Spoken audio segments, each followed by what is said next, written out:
Board members, we all set? Okay. Good evening, everyone. On behalf of the Community Unit School District 300 Board of Education, I would like to thank you for being in attendance, both virtually and in person, for tonight's board meeting. At this time, I would like to reconvene the meeting of the Community Unit School District 300 Board of Education to order for Tuesday, December 13th, 2022. Madam Secretary, would you please take the roll? Burkett. Present. Fiorentino. Present. Scarpino. Present. Stevens. Present. Thomas. Present. Zettler. Present. 6-0. Thank you. For those who have watched our board meetings both in person and over the internet, you will remember we have rules of decorum. These rules serve a purpose so we as a board can have a meaningful and productive board meeting. In order for this to occur, decorum must be maintained. The following are the rules of decorum. First, there's no need for anyone to call out comments during our meeting or to raise their voices, nor to interrupt another speaker or presenter. We as a board will listen to you and be respectful. We will consider your comments, but will not dialogue or engage with speakers in this forum. Board members may choose to discuss matters brought up during public comment during board discussion. However, I need to remind everyone that this would be a board discussion and the board will not dialogue or engage with anyone other than the superintendent and other board members. I ask you to please be respectful, civil, and courteous during our meeting. Second, if a person chooses to be disruptive, I will gavel the person and ask them to please stop their disruptive behavior. Additionally, our district safety officer or his agent may warn them that if they choose to continue their disruptive behavior, additional consequences will be forthcoming. Third, if a person chooses to continue to be disruptive and not follow the rules, they will be removed from our meeting. This action is a direct result of the person's choice to be disruptive. Fourth, we as a board will respectfully listen to each speaker. Just because we didn't vote the way some wanted us to does not mean we didn't listen or take into consideration what the person had to say. Please remember, we all learn differently. Some of us take notes during presentations and therefore take our eyes off the speaker. It doesn't mean we are not listening. Fifth, in order to accommodate the ability for more seating in our boardroom, we respectfully request that the audience remain in their seats throughout the duration of the meeting, with the exception of using the restroom or speaking at the podium. And finally, I want to thank you in advance for your cooperation. The board and I look forward to a meaningful and productive meeting. I also want to add that because we have kids tonight that are going to be doing the pledge, parents, please, you can get up on the side and take pictures and everything. Please do that. Please do that, okay? I just want to let you know that, okay? Oh, you are welcome. You are welcome. Okay. Chris. So I'd like Chris Columbaro, principal from Algonquin Lakes Elementary School, to come forward with his students tonight to lead us in the pledge.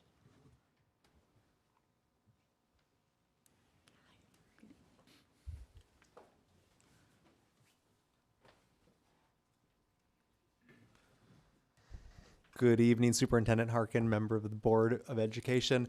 My name is Chris Columbaro, proud principal of Algonquin Lakes Elementary School. We are the home of the Lions, and the Lions, of course, don't travel in groups or packs. They travel in a pride. And I can't be more proud to be joined by these members of our Lion Pride here tonight. These are fifth grade representatives of our safety patrol.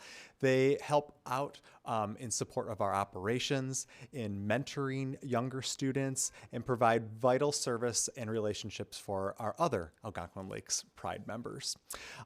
One of these students actually, after we go through a pretty rigorous selection process, they're teacher recommendations to earn this distinction. A student actually commented about how they had hoped to be in this position since they were a kindergartner themselves. So pretty amazing. So joining me tonight, Shannon Dietz, Owen Hickey, Bree Holtz, Kaylin Kiefer, Owen Morris, and Sam Yarrington, our pledge leaders tonight. Would you please stand and join us in the Pledge of Allegiance?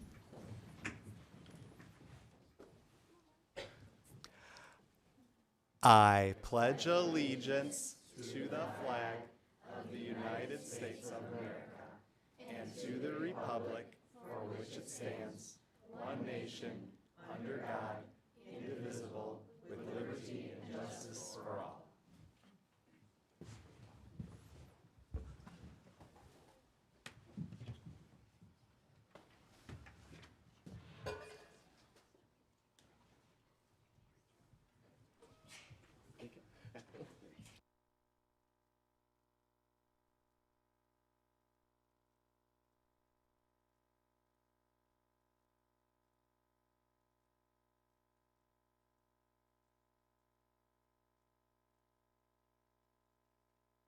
Great job, sir.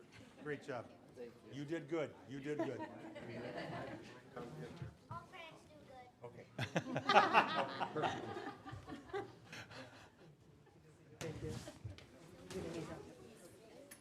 Yeah, parents, if you want to head off of your kids, please. Thank you very much for coming tonight. Thank And you, congratulations with your kids. Have Happy a great holidays. evening. Bye. Yeah.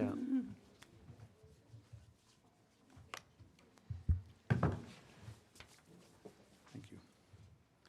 There are no additions or deletions or changes to the agenda.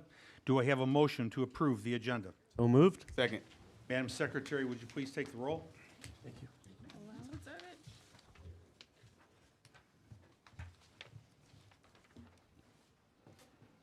Stevens? Aye. Thomas? Aye. Burkett? Aye. Fiorentino? Aye. Scarpino? Aye. Zettler, aye. 6-0. Thank you. Superintendent Harkin?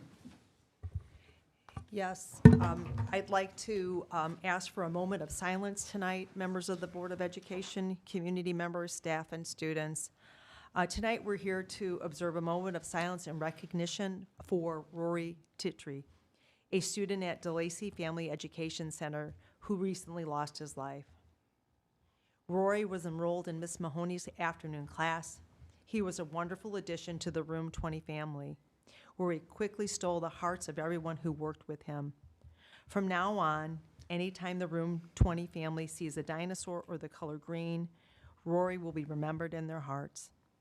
At this time, I respectfully ask all in attendance to observe a moment of silence in honor of Rory.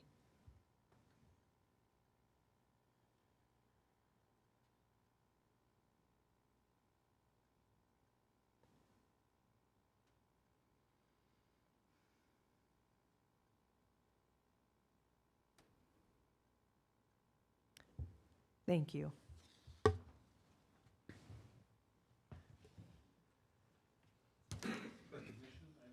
Yes, one more. So I'd like to have Tommy Parisi, Director of PE Health and Drivers Ed and Athletics, to come forward to recognize our IHSA student high school qualifiers. Good evening, Dr. Harkin, Board of Education. I want to thank you tonight for having this opportunity to celebrate some amazing athletes and coaches from our fall seasons. We had a very successful season, and with that, I'd like to turn it over to Miss Katie Warshawski. Hello. I am very proud to introduce Allie Fitzgerald, who's a state qualifying swimmer from Dundee Crown. Allie is a four-year swimmer who's been the team's MVP for the last 2 years. She was undefeated for 4 years in the Fox Valley Conference in the 100 breaststroke. She swam her lifetime best, 1:06:38 at sectionals, and finished 21st in state this year. We're very proud of Allie. Congratulations.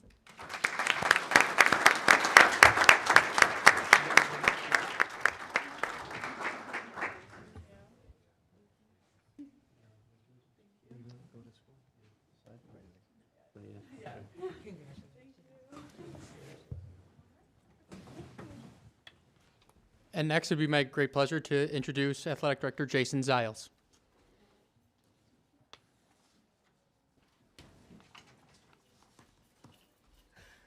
Hi, everybody. Thank you for having us tonight. My name is Jason Ziles. I'm the athletic director at Jacobs High School.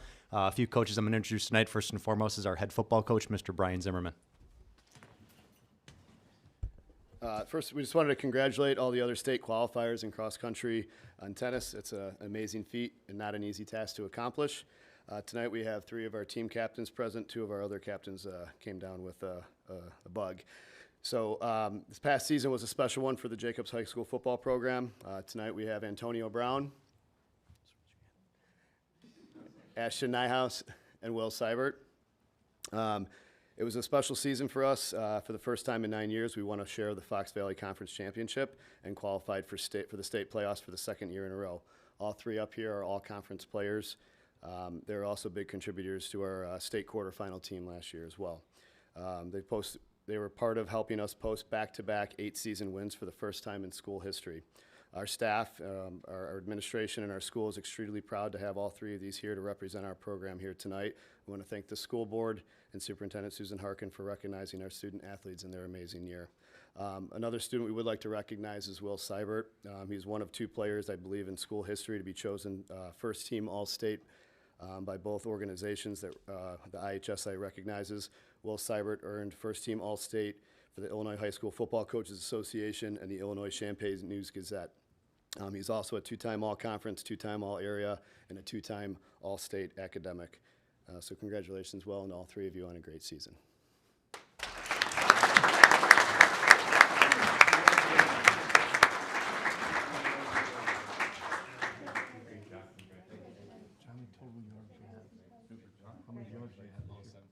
Yeah, he's running back. I heard about you, my son. Good job. Good job. Keep it going. Right? Good job. Just one more next Next up is our boys and girls cross country coach, Mr. Kevin Christian. They've been trying to recruit my son to play. Thank you, Board of Education, for supporting us. Mrs. Valley, Mr. Ziles, we appreciate the support you guys have always given. It makes everything a lot smoother. I want to congratulate Alec Melendez and Andrew Byer for qualifying for the state cross-country meet. Both were all conference, with Andrew getting 4th after being a JV runner last year, and Alec being 7th in the conference meet. They were our top 2 runners on a team that won conference for the first time outright in school history. The best team in school history. They missed making state as a team by only 2 points, but it was not these guys. These guys did everything they possibly could for the team all season and had an absolutely amazing finish at the state meet in the mud. And we appreciate the 3 and 4 years they put in so far. So thank you, boys.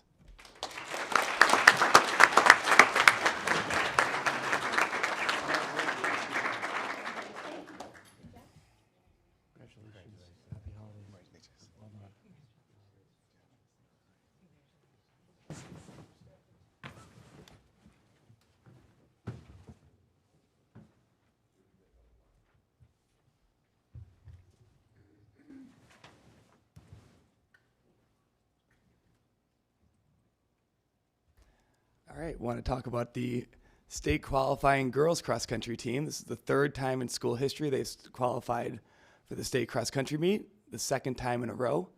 This is a very fascinating group because last year we graduated 4 of our top 5 runners. Many of these girls ran JV last year, and we didn't really expect this to happen going into the season, but they had probably the biggest improvements I've ever seen in runners from their sophomore to junior and junior to senior year. The team was led by Bailey Schwartz, who got 46th in the state cross-country meet, Natalia Masarovsky, who was right behind her, Christina Byer, Addie Gorman, who's our pole vaulter / cross-country runner, Alyssa Madera, Madeline Zmansky, who now her entire family has qualified for the state cross-country meet, including her parents, and Natalie Varela. Natalie and Natalia and Bailey are all 2-time state qualifiers in cross country. Special year considering we graduated most everybody, but the work these girls put in to improve at the rate they did was really something special. So thank you, girls.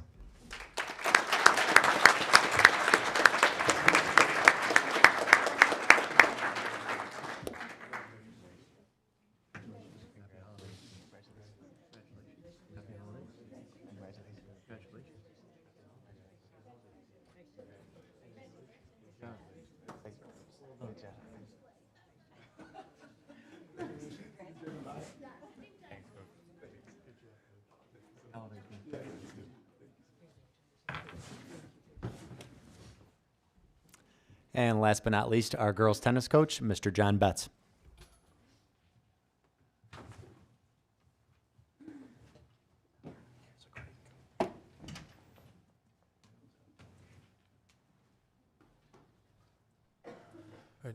Dr. Harkin, members of the board, community members, I just want to start off by thanking you all for always recognizing the outstanding efforts and achievements of our students and student athletes. We're excited to be back in front of you tonight after a few years off. So your commitment to recognizing our students has always been outstanding. I also want to take a moment to congratulate our other honorees, both from Dundee Crown and Jacobs, who've had outstanding seasons. Their coaches, all who I try to learn from as much as possible. Joining me tonight is one of our state qualifiers, sophomore Kylie Cohn. Kylie has just completed her second undefeated season in conference, was an all-area first team selection, state qualifier for the second time. Has been, as an underclassman, has already been a leader and an example to all of our players. Her work ethic is second to none. Unfortunately, at the beginning of summer, she suffered a pretty tough injury going into the summer training season, but showed incredible resiliency, probably against doctor's orders, was out on court quite a bit in a boot, practicing, and her work ethic has certainly paid off with another great trip to state. We're looking forward to seeing the amazing things that she does over the next 2 years of her high school career and beyond. So please join me in congratulating Kylie Cohn.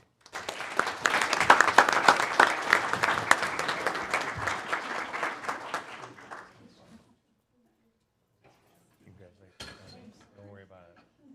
Congratulations, Kylie. Happy holidays to you. Thank you, Coach. Happy holidays. Anyone else find this?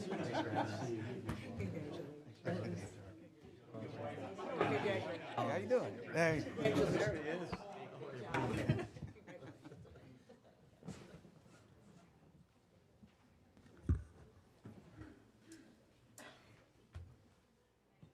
All right, and we have two employee groups that we'd like to also recognize tonight. On December 2nd, District 300 celebrated Special Education Day, which provides an opportunity to recognize the outstanding work of our Education Services team.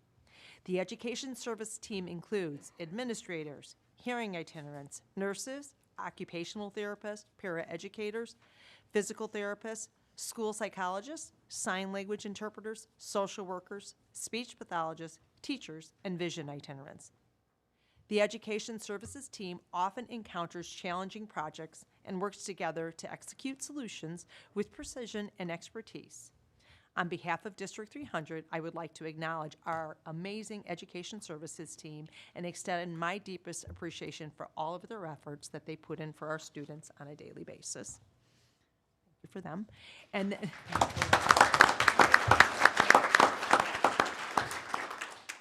And then secondly, December 5th marked the beginning of Computer Science Education Week, an annual call to action to inspire K-12 students to learn computer science while also celebrating the contributions of partners in the field.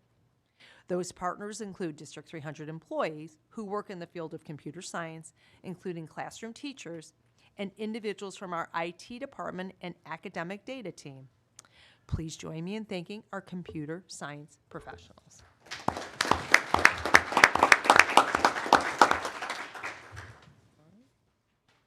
Item number 8, board announcements. Good news, board members.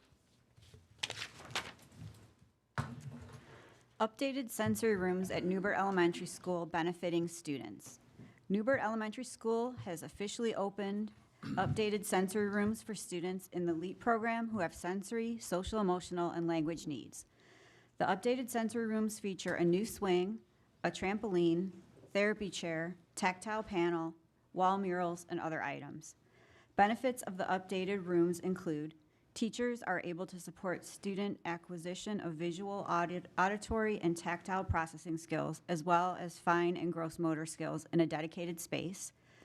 Students are provided with a sense of calm that will help them learn to self-regulate their behaviors, which ultimately helps improve focus and access to the educational environment. an increase in student safety in a space with appropriate sensory tools. Newbert Principal Jennifer Bree stated, "The sensory rooms have a profound positive impact on the culture at Newbert, significantly reducing student discipline by providing students with a positive, proactive outlet." District 300 congratulates Newbert Elementary School on the success of their updated sensory rooms. Dundee Crown High School senior Ashton Gallagher has been selected to serve on the Illinois State Board of Education Student Advisory Council. The ISBE Student Advisory Council includes 20 new and 6 returning members from across the state of Illinois. Council members serve as student advisors to ISBE and provide a unique perspective to help the state board develop and implement important policy decisions. Ashton has already met virtually with the council, which will soon determine its action items for the year. District 300 congratulates Ashton on being selected for the ISBE Student Advisory Council. 12 students from District 300 have been selected to perform at the Illinois Music Education Association All-State Music Event, which will take place January 28th at the Peoria Civic Center. The following students were selected to perform: Dundee Crown High School students Gavin Doherty, Tessa Hazlitt, and Fabian Perez. Hampshire High School students Janae Vivi, excuse me, I'm butchering that name, Bangard, Gilliam Bangard, Ben Gilbert, Taven Grisby, and Jillian Vander Hayden. And Jacobs High School students Jean Denny, D. Bovi, Jessica Gorey, Alicia Pierre, and Katie Petey. District 300 congratulates all of the students who were selected to perform at the Illinois Music Education Association All-State event. District 300 has been awarded again the Certificate of Achievement for Excellence in Financial Reporting. The Government Finance Officers Association of the United States and Canada, also known as the GFOA, has awarded District 300 with its Certificate of Achievement for Excellence in Financial Reporting. The certificate recognizes the district's annual comprehensive financial report for the fiscal year ending June 30th, 2021. According to a message provided by the GFOA, the report was judged by an impartial panel to meet the high standards of the program, which includes demonstrating a constructive spirit of disclosure to clearly communicate its financial story and motivate potential users and user groups to read the report. The GFOA Certificate of Achievement is the highest form of recognition in the area of government accounting and financial reporting, and its attainment represents a significant accomplishment by a government and its management. District 300 would like to congratulate Superintendent Dr. Susan Harkin, District 300 Chief Financial Officer Jennifer Porter, and the District 300 Finance team for this accomplishment. As a personal note, as the chair of the Finance Committee, I just have to say we are so used to this award, but it is not something to take lightly. It's a very significant achievement. We appreciate it, and thank you all very much. Collection efforts for D300 Food Pantry see festive participation. 2 District 300 holiday-related collection efforts have seen festive participation this season. First, more than 60 stockings filled with goodies were provided to the D300 Food Pantry to support children from our community through the Sandy's Stocking Project.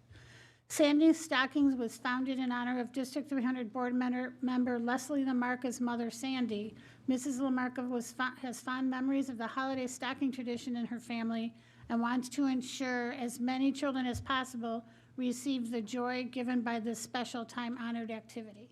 Second, generous donations of food and other non-perishable items have been collected from various D300 buildings for the D300 Food Pantry. Buildings that have donated items thus far include Algonquin Middle School, Cambridge Lakes Charter School, the District 300 Central Office, Dundee Crown High School, Eastview Elementary School, Gilbert's Elementary School, Newbert Elementary School, Perry Elementary School, and Westfield Community School. The holiday drive will continue through December 21st. Items will be made available to District 300 families to make their holiday season brighter. For details on how to donate, please visit d300.org/D300 Food Pantry. District 300 thanks our community for the generous donations it has provided to the D300 Food Pantry. Dr. Harkin? Yes, so we would love to provide the presentation that was presented to the other stakeholder groups on the superintendent search update. So I'd like to have Chief Communications Officer Anthony McGinn come forward to walk you through this presentation. Good evening, Board of Education, Dr. Harkin, District 300 Community. Before we get started, I would like to mention that just before Good News, when Coach Betts was up here, he mentioned it had been some time before we had been able to recognize IHS qualifiers in person. That was the first time since 2019. And I would like to thank Tommy Parisi for all the work that he does on that. It was great to be able to recognize our students in person for the first time in a while, so thank you for that. So tonight, I will be providing and reviewing the steps the board has taken to date in their search for District 300's next superintendent. But prior to the beginning of this presentation, I would like to inform the community that the purpose of this specific presentation is to review the phases of the superintendent search process, and this update will not announce the name of District 300's next superintendent, as is outside the scope of this specific presentation. So at this time, allow me to tell you what the purpose of this presentation is. There are three purposes. The first is to review a superintendent search process, what has occurred. The second is to provide a timeline of the superintendent search, and then to provide the community with an update regarding the current status of the superintendent search. So the board has enacted a 4-phase process in the superintendent search, and I'm not going to go into great detail on this slide of the phases. I'll just give you a general overview because I will describe these in detail later on. Phase 1 is the needs assessment and strategy development phase.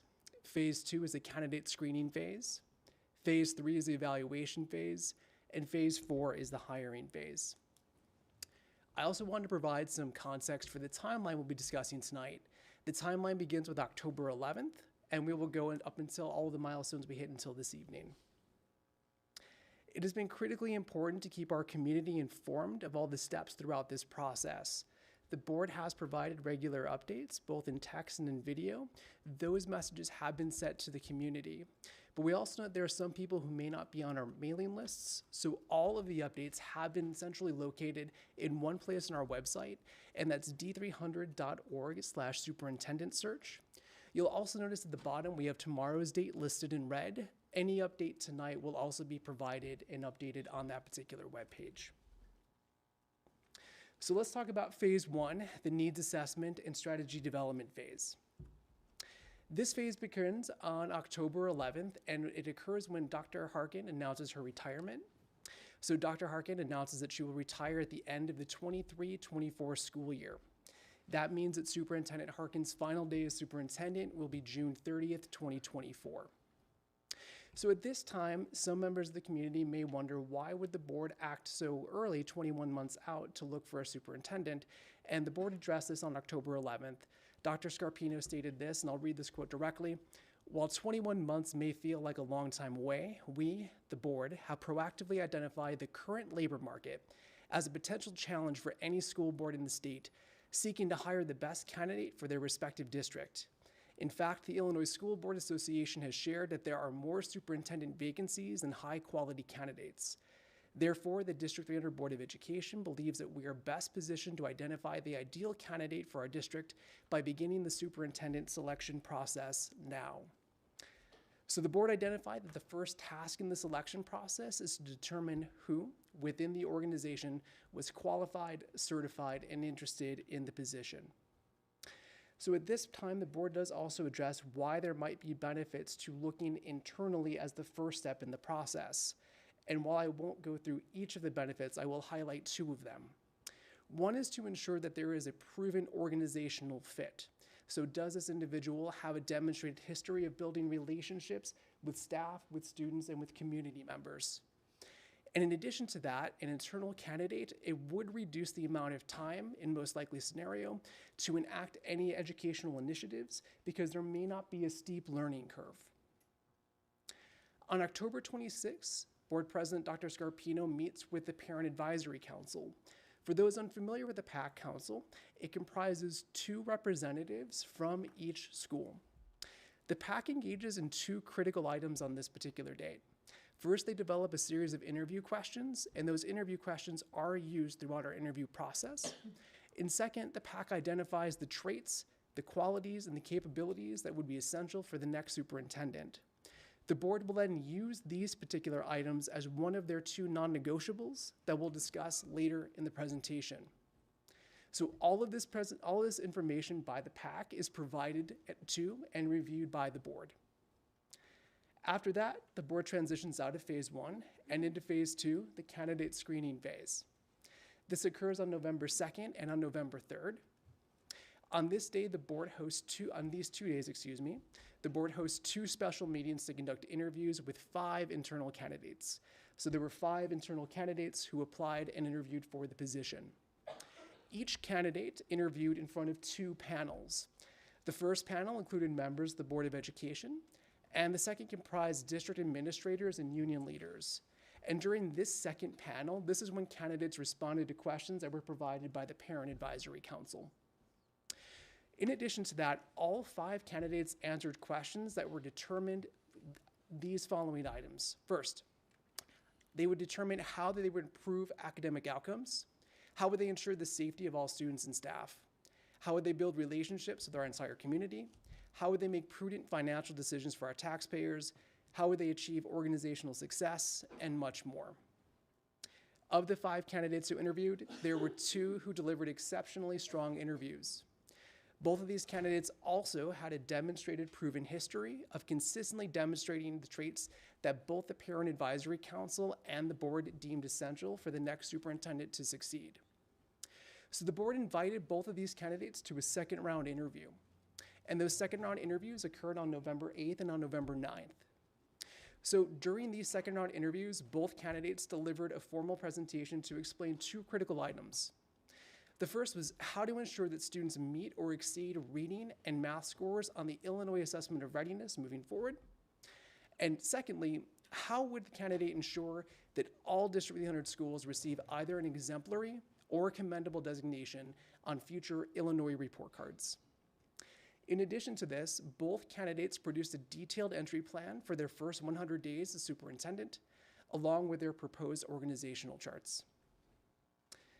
After the second round interviews were completed, the board transitioned from phase 2 to phase 3, the evaluation phase. The evaluation phase began on November 15th, and here the board focuses on determining whether either internal candidate meets or exceeds the criteria required to be named District 300's next superintendent. So here the board has to make one of 2 critical decisions. The first is that if the board believes that there is one candidate who possesses all of those non-negotiables, then the board would close out the evaluation phase and they would enter into the hiring phase.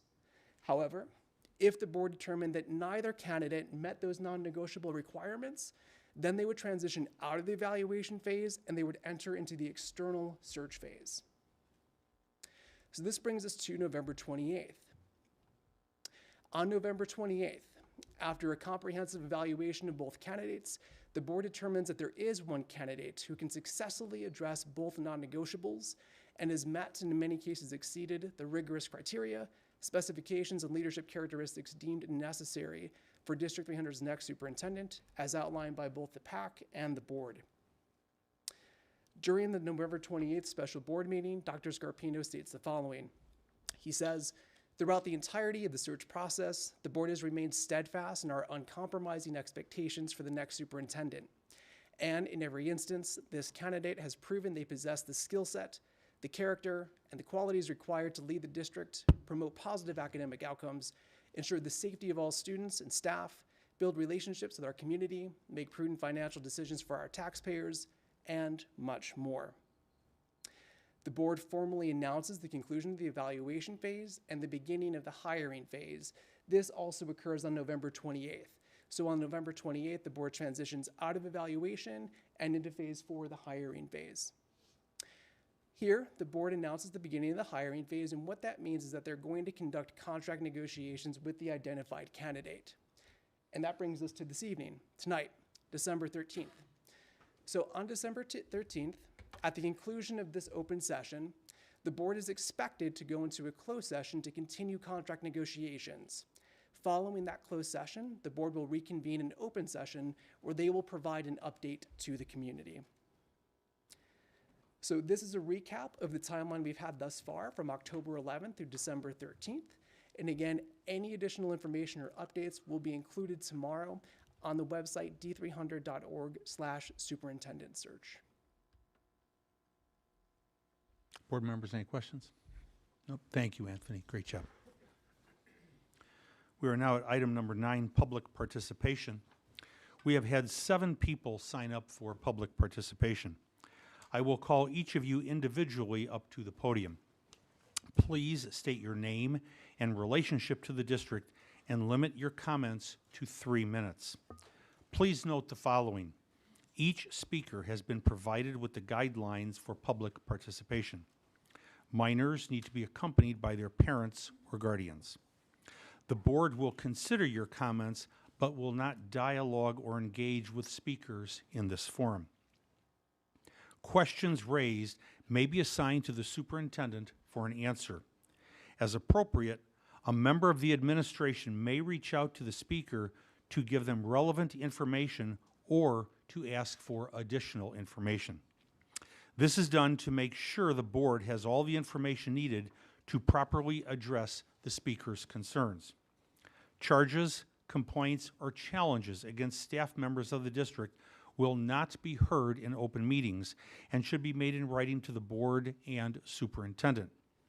We also ask that speakers refrain from personally attacking district staff or members of the board. Pursuant to board policy, this evening's participants must limit their comments to 3 minutes. We ask each participant to be respectful to all individuals who have signed up to speak and adhere to the allotted time limit.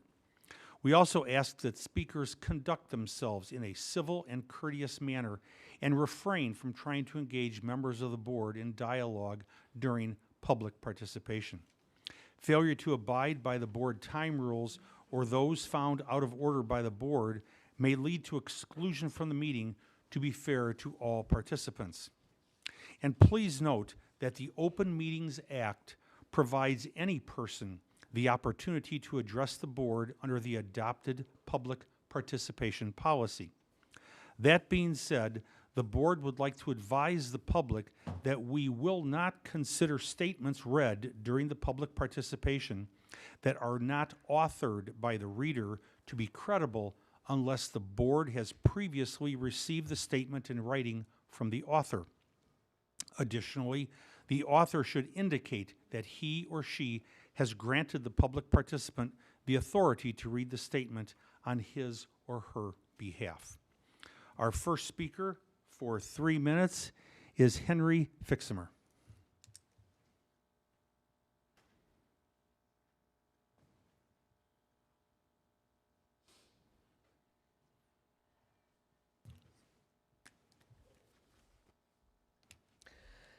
Hello, my name is Henry Fixmer, but some of you have been wondering if I have a legal name that is different, and yes, I do. To make it easier for people to look it up, it is Christina Fixmer, and yes, that means that I am transgender male. And I am also a parent, and I am also a member of the PAC, the Parent Advisory Council. And it has come to my attention that some people are trying to dig up information about me after I last spoke. These people also wish to know what schools have trans students using affirming facilities, if not their names. LGBTQ plus kids deserve the same dignity and respect as any child, no matter what other people think or believe. This constant focus on the kids is harmful to everyone. Besides literal emotional and potential physical harm from being outed or singled out, this extra workload of handling safety info and info concerns costs money and time, taxpayer money. Look, they don't want people who are different to assume people don't want us to assume that everyone, I'm reading this wrong. They don't want people who are different to assume every cisgender, which means somebody who identifies as their birth sex, straight white kid is a threat. It's not reasonable to assume queer kids are any more of a threat than them. And nobody is grooming. The only grooming I do is making sure my kids are presentable when they leave the house, and that's not always a winning thing. We don't recruit. I do not wish this level of difference on anyone. Yes, I am proud to be me. I am also an adult in my fifth decade, whatever. I'm 46, okay? But life would be a lot easier if I didn't have this to deal with. Hell, I would have loved to be a Starbucks mom and have a glass of wine and chill at night in my silk pajamas, but that's not me. So maybe I am jealous of my friends. I would like to ask the board to consider having Adrian Harris, give his presentation once more, preferably before the public participation when a significant number of people leave. And if not during a meeting, then maybe at a special time and date. It explained why GSA clubs, whether they have code names or not, are legal and preferred. So to the kids, please don't give up. We're here when you're ready and old enough and able. You are loved. Thank you. Thank you. Our next speaker for 3 minutes is Nicole Peebles.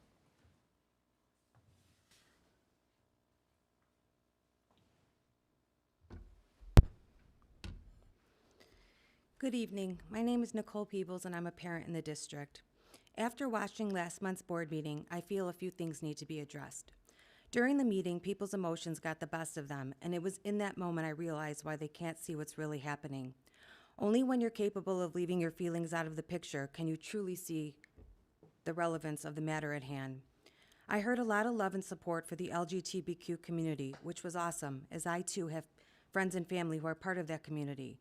But what I didn't hear was the outrage from people as to why parents are being lied to about certain clubs in the district. It was as though people were blinded by the truth because they couldn't get past their emotions. The argument about Swan's Club, now called the Safe Space for All, was never about the lack of support for the LGBTQ. And the fact that the people running that club were told by administrators to tell the kids to keep it a secret from their parents speaks volumes. This district claims they're transparent, but where's the transparency there? I don't pretend to know what it's like to have a child that is gay, and if handled differently, this club could have the potential to do good. That's a conversation for a different day. But what I do know is I'm looking at the bigger picture. If you're teaching them to lie about this, I have to question what else you would have them lie to their parents about. You say it's a safe space for the child based on what? Presuming that you know what's best for the child and are more accepting of them than their own parents? Is that your rationale for teaching them to lie instead of teaching them how to communicate with their parents? Every child deserves a safe space, but there is nothing safe or good that comes from being deceitful, and I have to wonder if there's an underlying agenda there. Which brings me to my next point. The disinformation and hypocrisy that comes from this board and some administrators is appalling. Let's take the comment from the director of the DEI department, and I quote, D300 always follows the law, unquote. Were they following the law when they illegally quarantined and masked our children? Based on us winning in court, I would say proves otherwise. Or how about Mr. Stevens' speech as he sat up there lecturing the parents to be careful what we say in our own homes because our kids are listening? Was that speaking from experience after threatening to knock your nephew's teeth out? It is not your job to tell parents how to raise their kids or what they can say in their own homes. When listening to this board speak, you speak not with that of being humble, but rather teeter on the danger of narcissism. You lead with your opinions, just as Ms. Zettler did when she felt compelled to defend a bakery that hosts all-age drag shows, which is irrelevant to this district. You're not able to leave your feelings out of the equation when making valuable decisions for this district and the well-being of our children. I'll repeat, our children. A board who is not capable of being objective leaves us with an unpredictable, dangerous, unhinged board who in turn only has their best interest at heart. When everyone reaches the precipice at different times, it is there you will find the will to make change. Until then, I will continue to pray that before April's election, enough people find the strength to learn how to detach from their feelings to be able to see things for what they really are and vote this board out. Thank you. Our next speaker for 3 minutes is Sharon Fetting.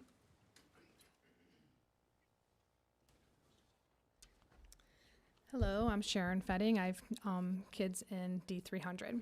To all the parents from the November 15th meeting who were saying there was hate towards students, there is no hate. What Christina brought to the attention of parents is that the school will lie to the parents when they ask about the Swan Club.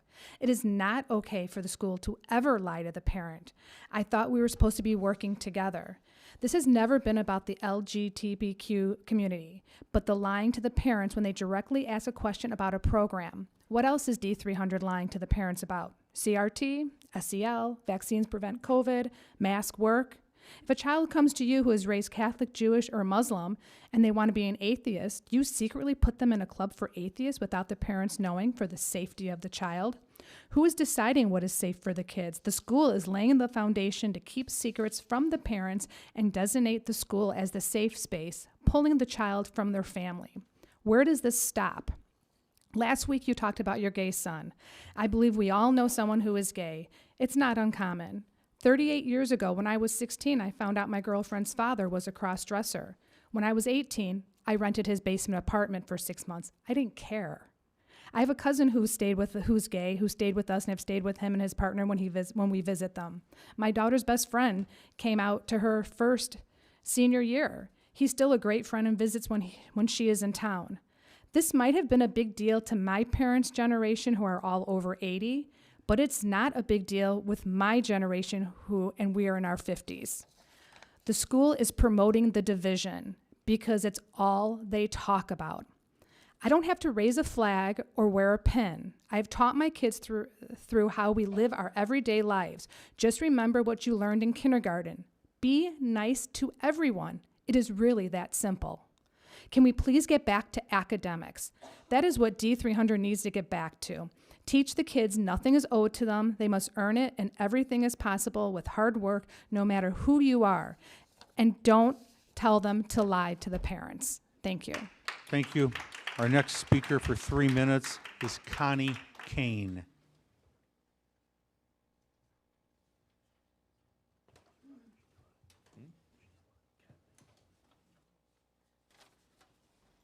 I am a resident of District 300. Could you state your name, please, ma'am? Oh, my name is Connie Kane. I'm a resident of District 300. I checked my property tax bill before I left, and it turns out that I am paying 2.75% of my assessed value, and 60% of my property tax goes to the school district. And while I love the schools, I love great teachers, I don't like paying exorbitant property tax bills. And I find my property tax bill is becoming the equivalent of my mortgage, and that's a really big problem for me. Increasing the bill by even $5, I consider a huge problem. When I called the district to complain, the person answering the phone assured me, oh, it will only be an increase of maybe $90. Well, $90 is a problem. If my property tax bill is becoming the equivalent of a mortgage, that's a problem. I'm supposed to own my house. It seems like my house has been taken over by by state government. What's happening here is people are being driven out of the state by high property tax bills. We have an out-migration crisis. I looked at the rates over in Indiana, and I feel I would be able to save about $5,000 a year by moving an hour away in Indiana. So I I would hope that the board would vote against any property tax increases because we are already paying exorbitant amounts. Thank you. Thank you. Our next speaker for 3 minutes, Tyson Schrock.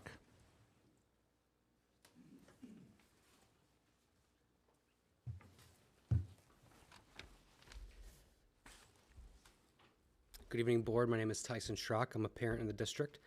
I'd like to start off my time by reminding everyone here that the First Amendment is no respecter of persons nor rules of decorum. We may speak roundly and robustly in disagreement, and the idea that we could be gavelled for misspeaking is a false idea brought to us by petty tyranny. I want to address a particular board member, he who shall not be named, though we know who he is. In a past meeting, encouraged us to quit being so damn political. I have a question for you, board members. How did you come to your seats on the board? Did you get appointed? Did you get interviewed? No. You gathered signatures, you registered, you ran a campaign, we voted, and you got on the board. It is by definition a political environment that we are in. You oversee a district that employs teachers, staff. These people are paid by the state. They are state employees, and therefore they are agents of the state. Of course, there's varying levels of power and authority among these employees, but they are agents of the state nonetheless. And this is why it's concerning when agents of the state are intervening between parents and their children. We had a board member say we are trying, not a board member rather, but an employee say that they are trying to work hand in hand with parents to collaborate on the education, and in the very same breath tell us that they're concealing affinity groups from the parents without their knowing. It's not about the group, it's about the concealment from the parents. Other people here tonight have mentioned that. Why are we casting shadows and conspiracy between parents and students? It would appear that the members here are conflating their role as a mandatory reporter with that of an Uber parent. These conversations that are happening, they're weird, they're creepy, and they're gross. And it's not okay for parents to be exited out of that process. These are conversations for parents. They're not conversations for agents of the state. These are questions of spirituality and morality. These are things for imams, for pastors, and for rabbis, not for agents of the state. Back to the specific board member in question. I don't know if we all remember the meeting several months ago when the district was voting on the mask policy moving forward per the court's decision. This particular board member, the same board member, in his speech somehow interjected rhetoric and references to January 6th. We're talking about unlawfully masking our children, and this board member, homeboy here, is going on about January 6th. Forgive me for laughing at this, for crying at this, for throwing up in my mouth a little bit. The reason everything is so damn political is because of you. You are the reason. You're the one bringing that into this equation. I don't know how else to say that. It's an appalling amount of gaslighting. Thank you very much. Thank you. Our next speaker for 3 minutes is Ashley Stryker.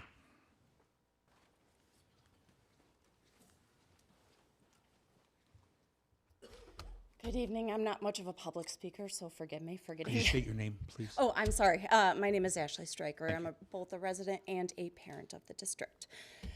This is completely unrelated to anything you guys have heard for quite a while, I'm sure. So, changing the channel for a moment. And I'm likely going to make some parents angry with this, but it is important.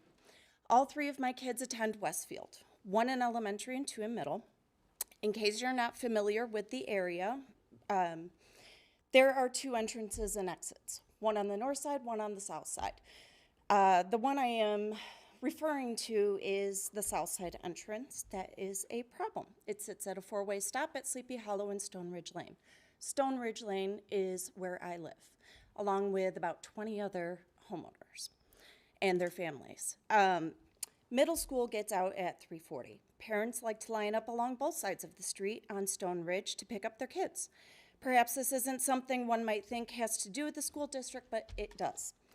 I live on Stone Ridge Lane. Like I said, there are a couple of problems as well as other homeowners on the street have with this 15-minute about block of time after school.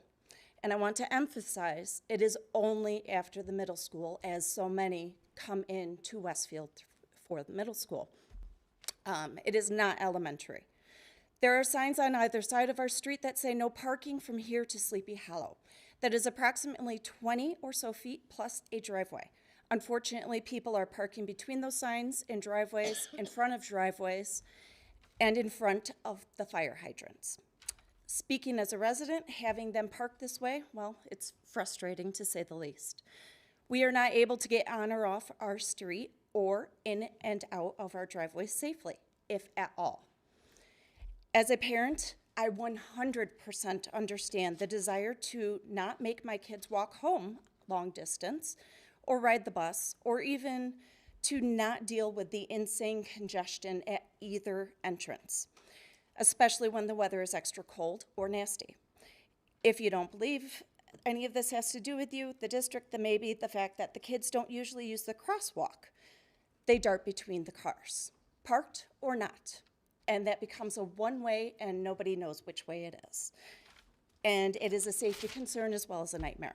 I've called the police, reached out to the principal, talked with the crossing guard, village board, and because I'm running out of time, I want you to know that this is my last stop. It involves you because it is the kids from your school, from your district, that are going to get hit, that are going to be a problem. Parents are getting tickets, although not often enough, and I'm just appalled that nothing can and will be done. However, please speak. Thank you. Thank you. Dr. Harkin, if you could please have one of the administrators meet with that parent, please. Yes, well, this is the first time I'm hearing about Yes. this, so Yes. definitely will. Ma'am, one of the administrators will be meeting with you. Okay. Okay, right there. Okay, thank you. Thank you. Our next speaker for 3 minutes, Christina Constanti.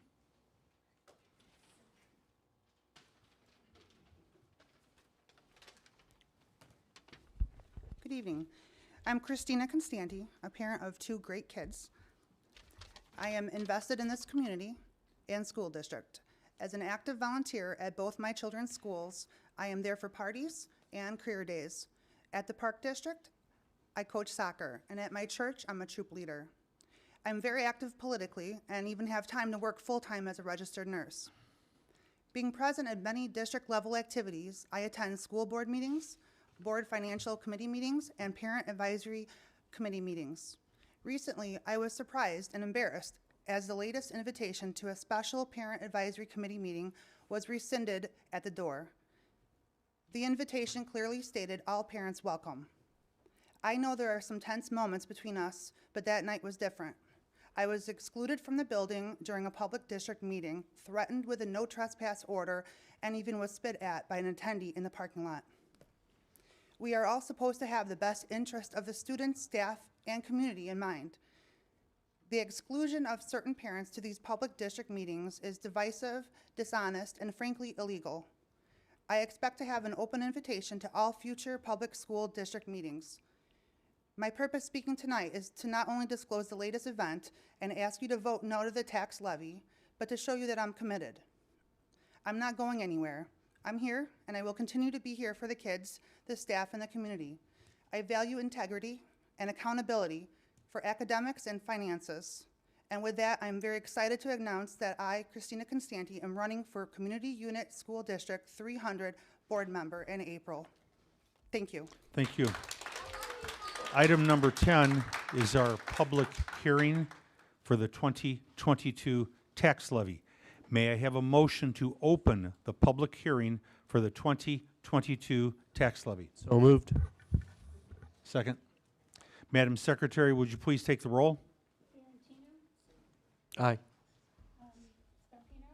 Aye. Aye. Sorry, Stevens? Aye. Thomas? Aye. Zettler? Aye. 6-0. Thank you. Ms. Porter will provide an overview of the 2022 tax levy. Good evening, Superintendent Harkin, members of the board, staff, and community members. I'm here this evening to provide an overview of the 2022 tax levy. In November, the tentative levy presentation was presented to both the joint Board Finance and CFOC Committee meeting, and at the November 15th board meeting. At the November 15th meeting, the board approved the tentative levy resolution and authorized the district to post the required legal ad notifying the public of tonight's hearing. A relatively new requirement of the Truth in Taxation hearing is that the district must disclose the board's current cash reserve balance of all funds held by the district related to its operational levy and any obligations secured by those funds. Such details are available in October's Treasurer's Report, which is included in the board packet. Since the tentative levy adoption, Cook County finalized last year's tax rate extension. The calculated blended tax rate and the extension changed since the tentative levy approval, since our tax base is spread over the 4 counties. The Sears EDA EAV was not included in the Kane, McHenry, or DeKalb counties calculations. Therefore, those counties need to recapture that amount in this levy. In addition to those adjustments, we have increased the estimated prior year EAV change to 3% due to Cook County's triennial assessment and guidance from our financial consultants. Per the property tax process, the district submits its tax request by the last Tuesday in December to the county clerk's office. In the spring, the assessor's office will finalize the assessed valuation, also known as property values, which are based on market conditions and the addition of any new property. The county clerk is responsible for setting the maximum allowable tax rate. To do this, they take the previous year's extension plus any allowable increase authorized by the board, authorized by the bond and interest payment schedule, and divide them by the final EAV to set the district's tax rate. We then approve the final tax rate based upon the amount that you, the board, authorized in December as part of the property tax levy. There are 5 items that go into how we develop the tax rate: the prior year cap tax extension, the consumer price index, also known as CPI, the valuation of what the property is in District 300, which is considered EAV, and any new property, and what the bond and interest payment schedule is during that levy year. We start out by looking at the prior year actual levy, which was levy year 2021. We levied $225.8 million, and our overall tax rate was 5.3252.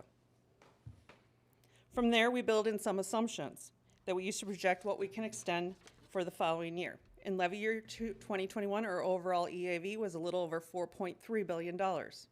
In our ask, we are estimating new property of $98.7 million based on projections from the county assessors and a $50 million cushion. When we add the $98.7 million in new property to the overall prior year EAV, we estimate the levy year 2022 EAV to increase to $4.4 billion. The change in prior year EAV is expected to be at a modest increase of 3%, and the consumer price index that is used for the levy 22 property taxes is 5%. Because of PTAL, we are capped at 5% instead of utilizing the actual CPI, which is 7%. We overestimate our request for new property and our extension amount to accommodate any unforeseen variances related to the final EAV and any new property used in the PTAL calculation in April, especially since the district, again, resides in 4 counties. We want to ensure access to any additional EAV that might come onto our books, because this helps our overall taxpayers. In a PTAL situation, if we don't claim all the property, then we will never get the opportunity to get that property tax revenue back for the district. Lastly, we are including an abatement of $415,000 from earnings related to the latest bond refunding. So with our ask, which again is an overestimated amount, we go from $225.8 million in levy year 2021 for a total extension to $253.4 million for levy year 2022. If you look at our overall tax rate, you will see that it increases from 5.32 to 5.72 in this scenario. Again, this is our ask. We want to overestimate our levy to capture any new dollars associated with any additional EAV, the EAV that may come onto the books. Because if we don't claim it, we will never get the opportunity to claim it again. Due to state statutes, there are maximum rates that we are limited to. For example, to the right on this chart under the blue arrow, you will see that the special education fund rate is calculated at 0.9042. However, the max rate that we are allowed is 0.80, which is on the left-hand side under that blue arrow. The clerk's office will ensure that we will only receive the 0.80. Now we're going to look at what we are projecting utilizing the information we have today, what we believe the actual numbers will be, and what it will look like for taxpayers. The only thing we see really changing in our assumptions is the new property coming on with a reduction from 98 million to 48 million, resulting from that $50 million cushion being removed.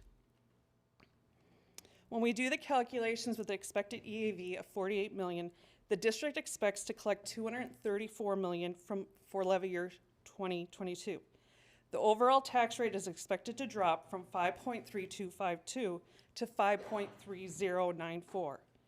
This calculation takes into consideration the assumptions that I highlighted in the previous slide and includes a previous year's recapture of $11,000 due to the delay from the Cook County Assessor's Office in finalizing last year's tax extension. Because of the delay, again, Kane, McHenry, and DeKalb counties did not pick up the EAV from the EDA that came onto the books for 2021. Therefore, those counties will not only add that EAV as new property, but we should also see that recapture.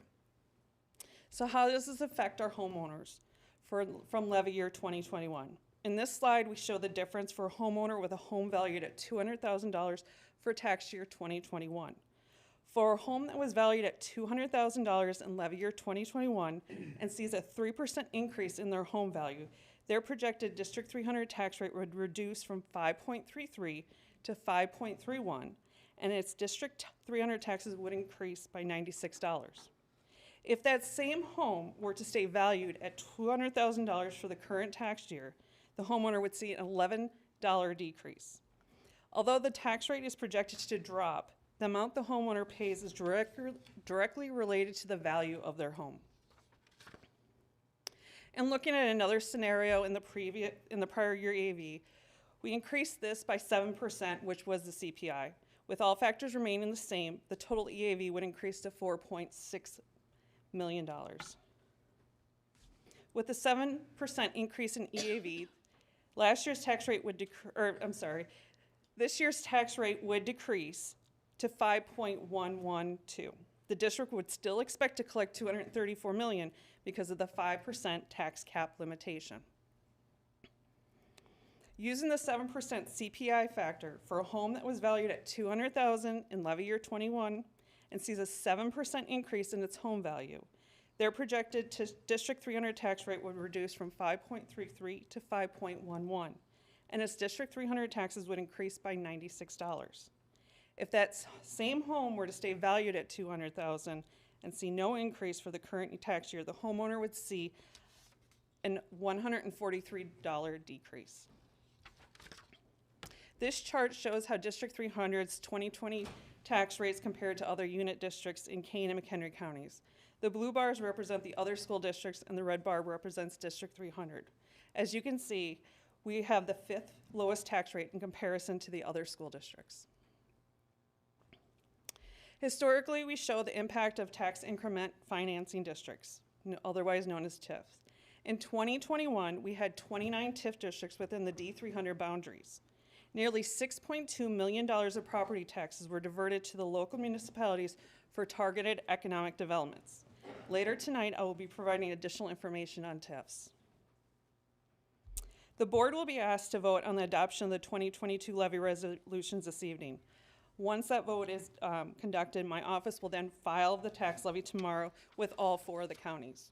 In April of 2023, the county clerks will finalize the tax rates, and in May 2023, the district will begin to receive property tax dollars associated with this levy.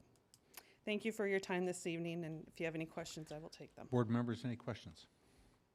No? Thank you very much.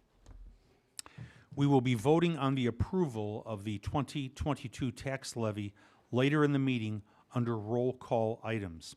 We have had one person sign up to speak this evening, Mike Tennis.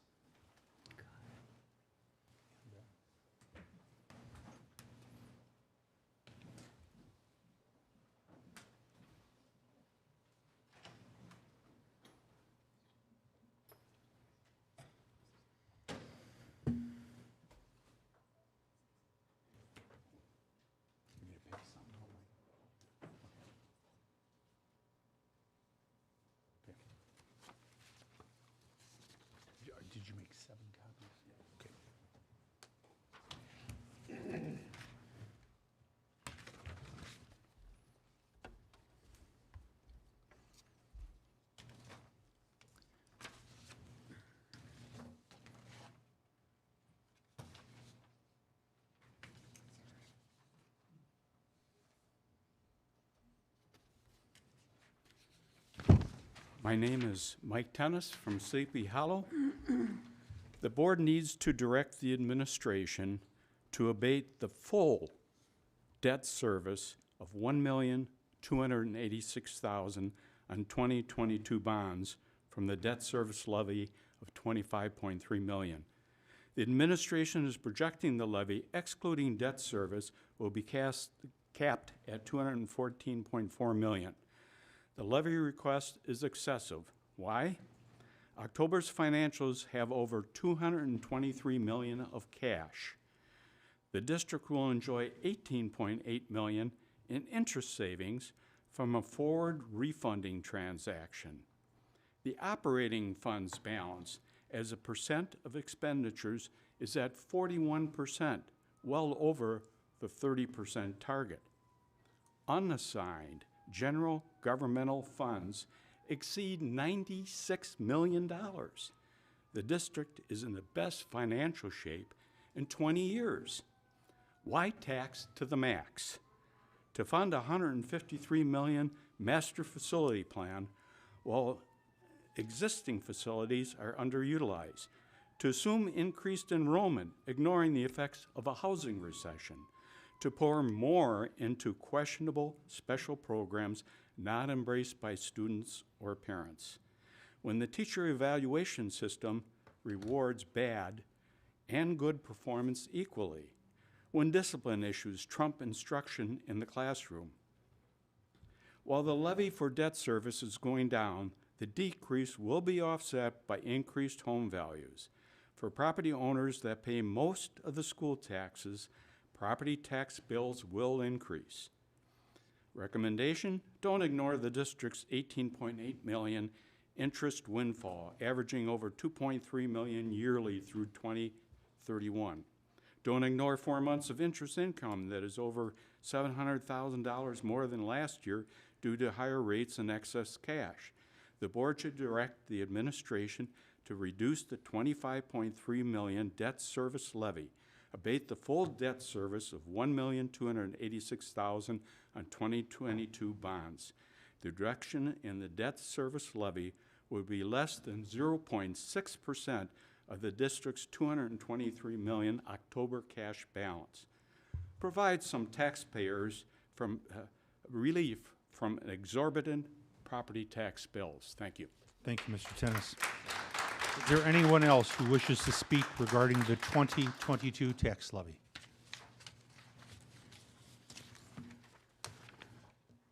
Seeing no one, may I have a motion to close the public hearing for the 2022 tax levy? So moved. Second. Madam Secretary, would you please take the roll? Stevens? Aye. Burkett? Aye. Ferrantino? Aye. Scarpino? Aye. Thomas? Aye. Zettler? Aye. 6-0. Thank you. Item 11, this is the public hearing on the interfund transfers fiscal year 21-22. May I have a motion to open the public hearing for the interfund transfers fiscal year 21-22? So moved. Second. Do I, Madam Secretary, would you please take the roll? Stevens? Aye. Burkett? Aye. Ferrantino? Aye. Scarpino? Aye. Thomas? Aye. Zettler? Aye. 6-0. Thank you. Ms. Porter will provide an overview of the resolution authorizing an interfund transfer from the Education Fund to the Operations and Maintenance Fund. Per school code, school districts are authorized by proper resolution following a public hearing such as this to permanently transfer monies from and between its three primary operating funds for non-reoccurring expenses: the Education Fund, the Operations Fund, and the Transportation Fund. The Capital Projects Fund is used exclusively for improvement projects and for construction. Illinois State Board of Education accounting guidelines allow the transfer of budget reserves to be transferred to capital projects. The district is recommending the transfer of $17 million from the Operation and Maintenance Fund to the Capital Projects Fund. Of this $17 million, $11 million will be from the Education Fund and $6 million will be from the Operation and Maintenance Fund. The transfer of these funds will allow the district to fund capital projects authorized on the Master Facility Plan and will not impact instructional and operational programs. I will take any questions. Board members? Thank you. We will be voting on the approval of the resolution authorizing an interfund transfer from the Education Fund to the Operations and Maintenance Fund later in the meeting under roll call items. No one has signed up to publicly speak, but is there anyone who wishes to speak regarding this item?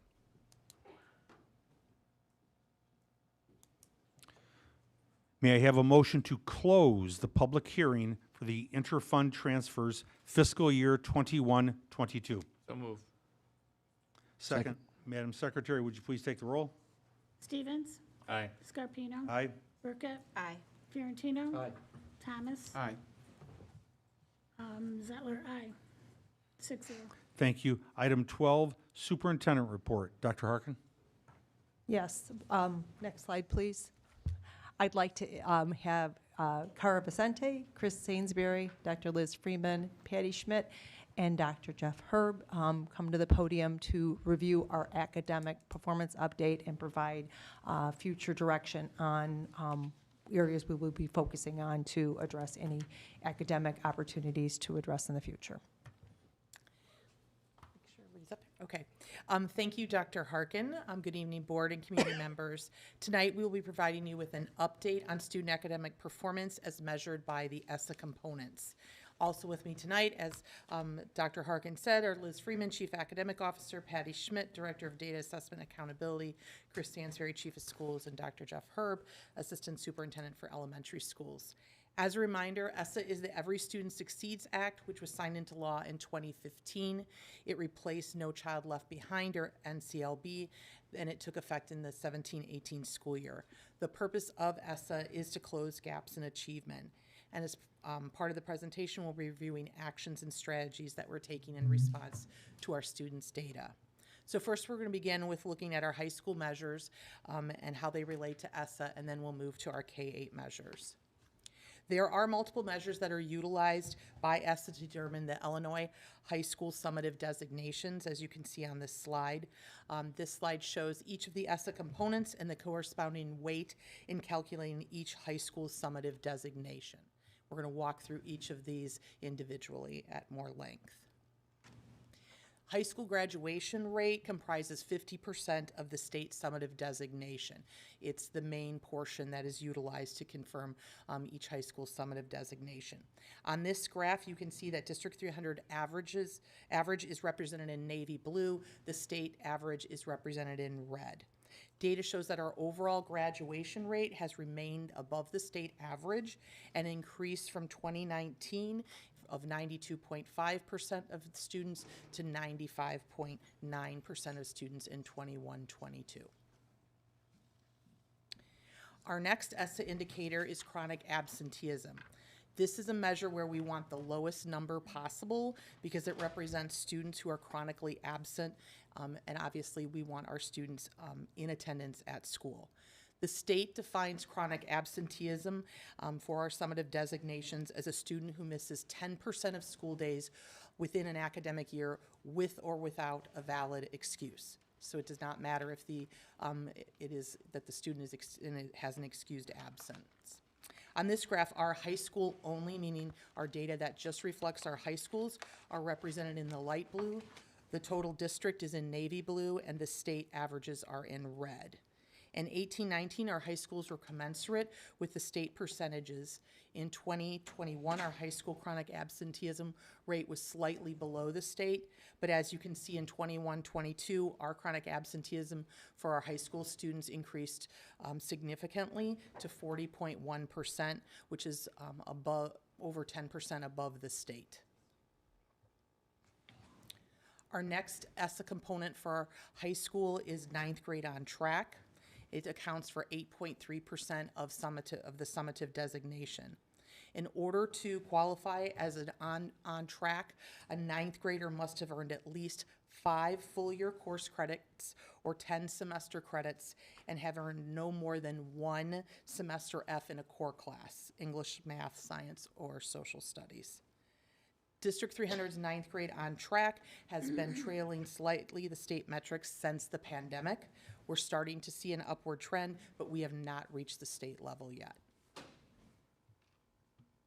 The next ESSA indicator is climate survey performance, which constitutes 6.7% of the summative designation. The 5 essential surveys gathers data from staff, families, and students in grades 4 through 12 and provides data to our schools on leadership, collaboration, family involvement, the environment, instruction, and helps schools target areas for school improvement. Each school receives a comprehensive individual 5 essentials report that provides specific feedback for the school regarding their organizational culture. The ESSA summative designation calculation is determined by the teacher and student response rate to the survey, not the feedback they give, but how many people respond. In 21-22, 96% of District 300 schools met the minimum threshold of 50% response rate for the 5 essential surveys. This is the highest participation rate we have had in the 5 essential surveys since the 18-19 school year. High school math proficiency is defined as the student's success in achieving proficiency targets on the SAT.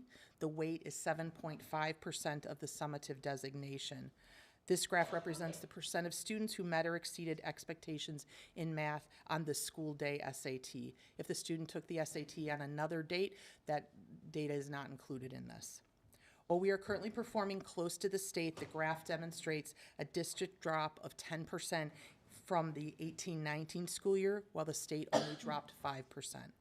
In 21-22, our district high school percent of students meeting or exceeding was at 27%, the state's at 29%. Similar to math, the high school reading proficiency weight is also 7.5% of the summative designation. This graph represents the percent of students who met or exceeded expectations in evidence-based reading or writing on the school day SAT. We're currently performing at the state level. Neither the state nor the district percentages have yet returned to the pre-pandemic level. In 21-22, our district high school percent of students meeting or exceeding was at 30%, as it was for the state. The science proficiency component of ESSA accounts for 5% of the summative designations. However, this past year, the Illinois State Board of Education used the participation rate of 95% or better for calculating summative designations, meaning they looked at a participation rate, not students' actual performance. However, in order to provide some context on how our high school students performed on the science assessment, this graph shows the 16% increase of District 300 high school students who met or exceeded science standards for the past 2 years compared to the entire district, which is in the dark blue, and also compared to the state high school averages of students who met or exceeded science standards, which is in red. So our students have been showing an increase in their actual proficiency. The last component for our high schools is EL Progress to Proficiency. EL Progress for Proficiency is actually an individual student measure that's provided to each school. It's not reported on the state report card, but does account for 5% of the summative designation. On this slide, what's worth noting from our perspective are the number of students who are required to test for their progress in English language proficiency has increased by over 1,000 students, or nearly 1,000 students, from the 16-17 school year to the 21-22 school year. So our number of students who are testing for EL progress is increasing significantly across the district. Now I'm going to turn it over to Dr. Freeman, who's going to talk about our K-8 performance.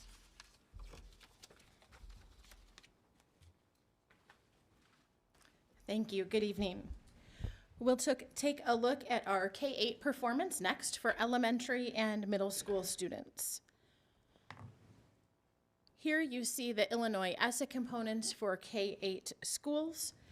While the largest ESSA indicator for our high schools is graduation rate, the largest indicator for elementary and middle schools is student academic growth. They're shown on one half of that pie chart.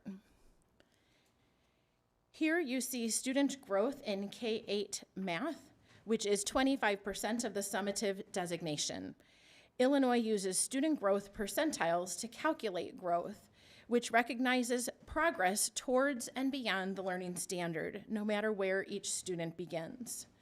This graph demonstrates the district's current student growth percentile ranking. In the area of K-8 math growth, District 300 scores at the 49th percentile, and the state average is at the 50th percentile. Similar to K-8 math, student growth in K-8 English language arts, reading and writing, represents 25% of the summative designation. The graph here represents the district student growth percentile ranking of 51%, with the state at 50. K-8 chronic absenteeism is 20% of the summative designation rating. While District 300 has historically been below the state average in chronic absenteeism grades K-8, this graph demonstrates a gradual increase from the 18-19 school year of 8.3%, which increased to 18% in 2021 and increased again to 25% in 21-22. As mentioned, for high school, we do administer a climate survey, which provides data on leadership, collaboration, family involvement, the environment, and instruction, and helps schools target specific areas for school improvement. At the K-8 level, the climate survey accounts for 5% of the summative designation. As this graph shows, this is the highest participation rate that we've had for the 5 Essentials survey since the 18-19 school year. K-8 math proficiency is defined as the student's success in achieving proficiency targets on standardized testing. This accounts for 7.5% of the summative designation. This graph represents the percentage of students meeting or exceeding proficiency levels on state assessments. In 18-19, District 300 performed above the state. In 21-22, 25.6% of District 300 students met or exceeded, consistent with the state average of 25.5%.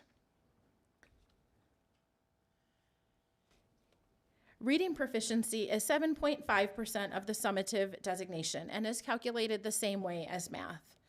Again, this graph represents the percentage of students meeting or exceeding proficiency levels on the state assessments.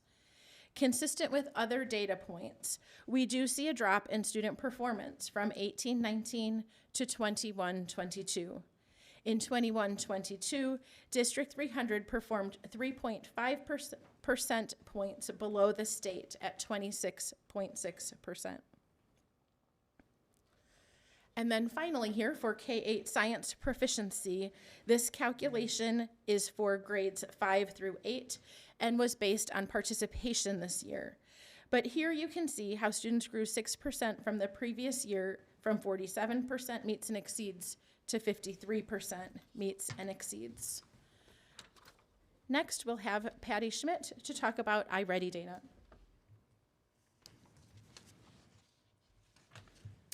Next, we would like to provide a quick overview of the iReady performance from this past fall. Next month, we hope to be able to celebrate with you some of the growth components within iReady for the winter diagnostic that has just been completed.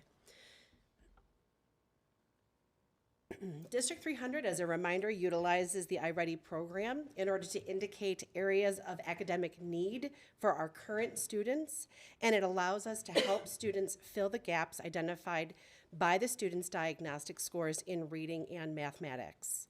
The diagnostic is administered 3 different times throughout the school year, in the fall, winter, and in the spring.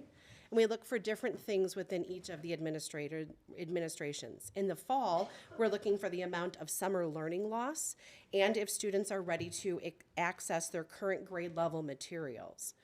This past fall, the scores are indicated in the darker colors, indicating that 30% of our K-8 students started the year already on or above grade level expectations in reading for their current grade level, as indicated in those darker green colors. The lighter colors behind it on the top part of it are the comparison to last fall's start of the school year scores.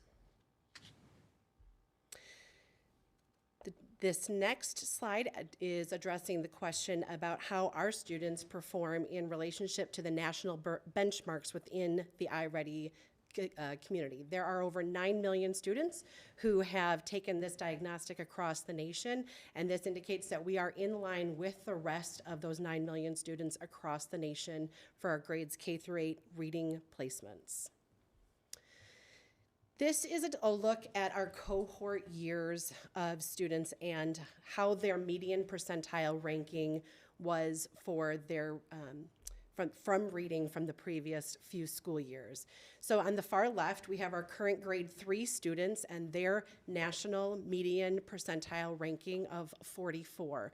This follows that same group of students who also tested last year in the fall and the spring and their median percentile ranking, as well as the dashed line, which represents the missing data from the pandemic year. And so it brings us back to their fall of their kindergarten cohort year. And so we can see here, we're looking to see if our students have regained, maintained, lost, or grown from the pre-pandemic years. So each of these grade levels here have either recouped or are near recouping the pre-pandemic national percentile ranking in the area of reading for grades 3, 4, and 5. And same thing for grades 6, 7, and 8 in reading. Next, we'll switch to the similar data points, but within the reading component, in the math components, excuse me.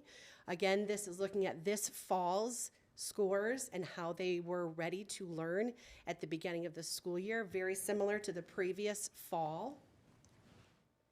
Looking at our comparison to the national benchmarks in mathematics, we are slightly ahead of the 9 million students that have been tested across the nation. And looking at the cohort change over time, 3rd grade has recouped, and we're continuing to recoup our other grade levels of both 4th and 5th grade at various different rates. And we're also working to recoup grades 6, 7, and 8 to pre-pandemic levels.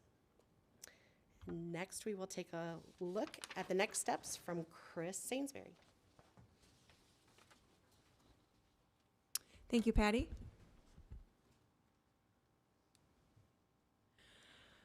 In response to the ESSA data and the iReady data that you've just reviewed, I will provide a high-level overview of current instructional strategies and actions, as well as preview some plans for the upcoming spring semester and coming summer. Please note this list is not fully comprehensive, and there may be additional strategies employed or changed as determined through the new strategic plan efforts. Every year, each school receives their building level specific data points regarding their progress in ESSA, many of which you just took a look at. This year's school improvement plans were aligned to address those ESSA indicators specifically, so speaking from the school level. So tonight, of course, we saw district level views, and then each school has their respective breakdown. This year, we did develop those plans in alignment with those indicators. We have reinstated the iReady instructional usage plans at each K through 8 school. Briefly, what that is a plan that is custom to each student and their current place of learning. Each school is monitoring successfully passed lessons and has created an incentive plan around student efforts. The district has re-implemented instructional rounding in reading and math and instructional review at select schools. We completed a staff needs assessment to understand staff's professional development needs. This has provided principals and the district with data points to consider and the development of professional development plans for their staff.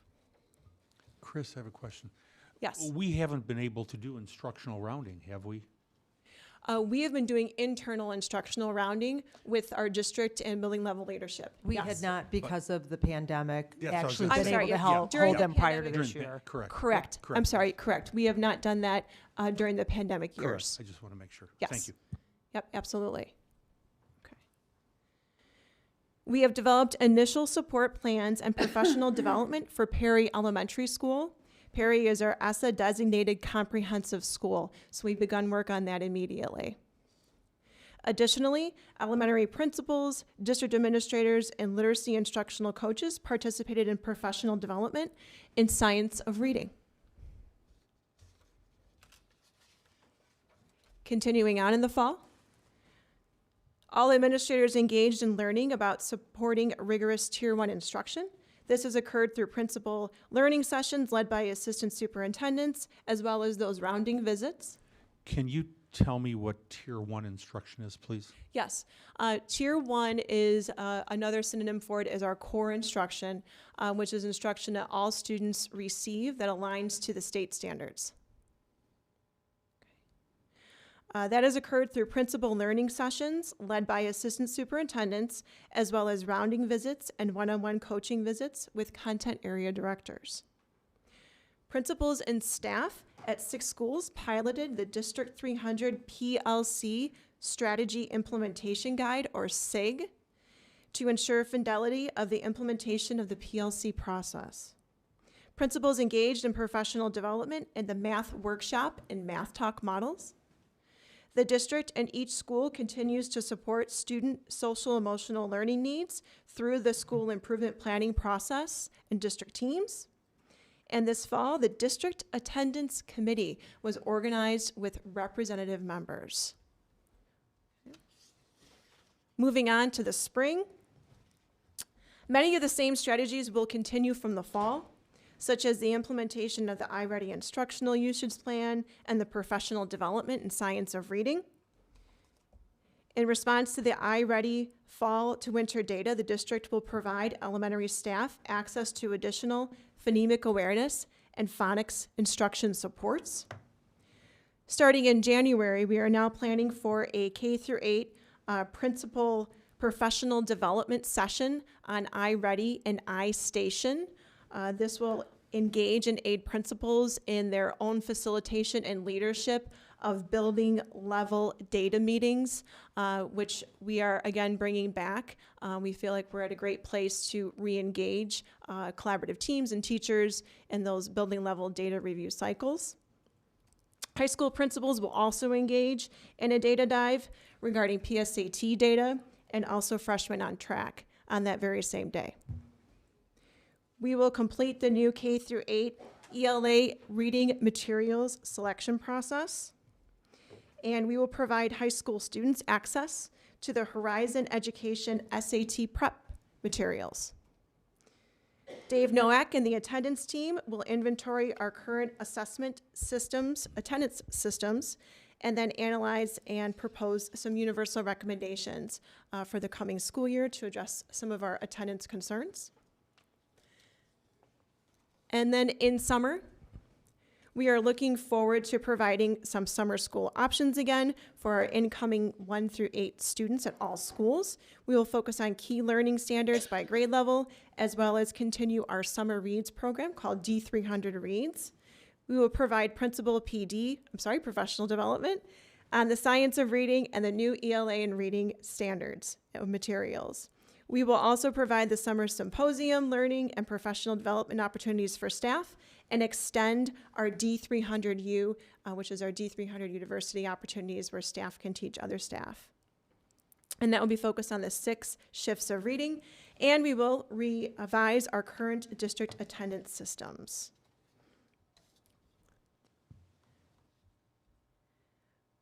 Looking forward to the fall of 2023, you will see some of these things cycle back. We will continue using our new fresh data that we gathered in the spring of 2023 to guide in the process of writing our school improvement plans. In a few moments here, you will hear from Dr. Erb about the implementation of our increase in K-2 instructional minutes in ELA and math. We will continue the implementation of the strategic implementation guide for PLCs and continue to support our students' social emotional learning needs. And we will also implement our new ELA/reading resource that includes phonemic awareness and phonics support. Chris, could you go back to, and I apologize, but Sure. Can you go back 2 slides, please? Right there. Okay. I'm interpreting this hopefully correctly. I look at the principals. The principals are going to be getting professional development. They're going to be participating in professional development activities because the building principal needs to be the instructional leader of the building. Is that the way that I'm looking at this? Yes, sir. We believe that the building principal has a great impact on student achievement. Okay. Thank you. Thank you. Next, I would like to welcome Dr. Jeff Erb.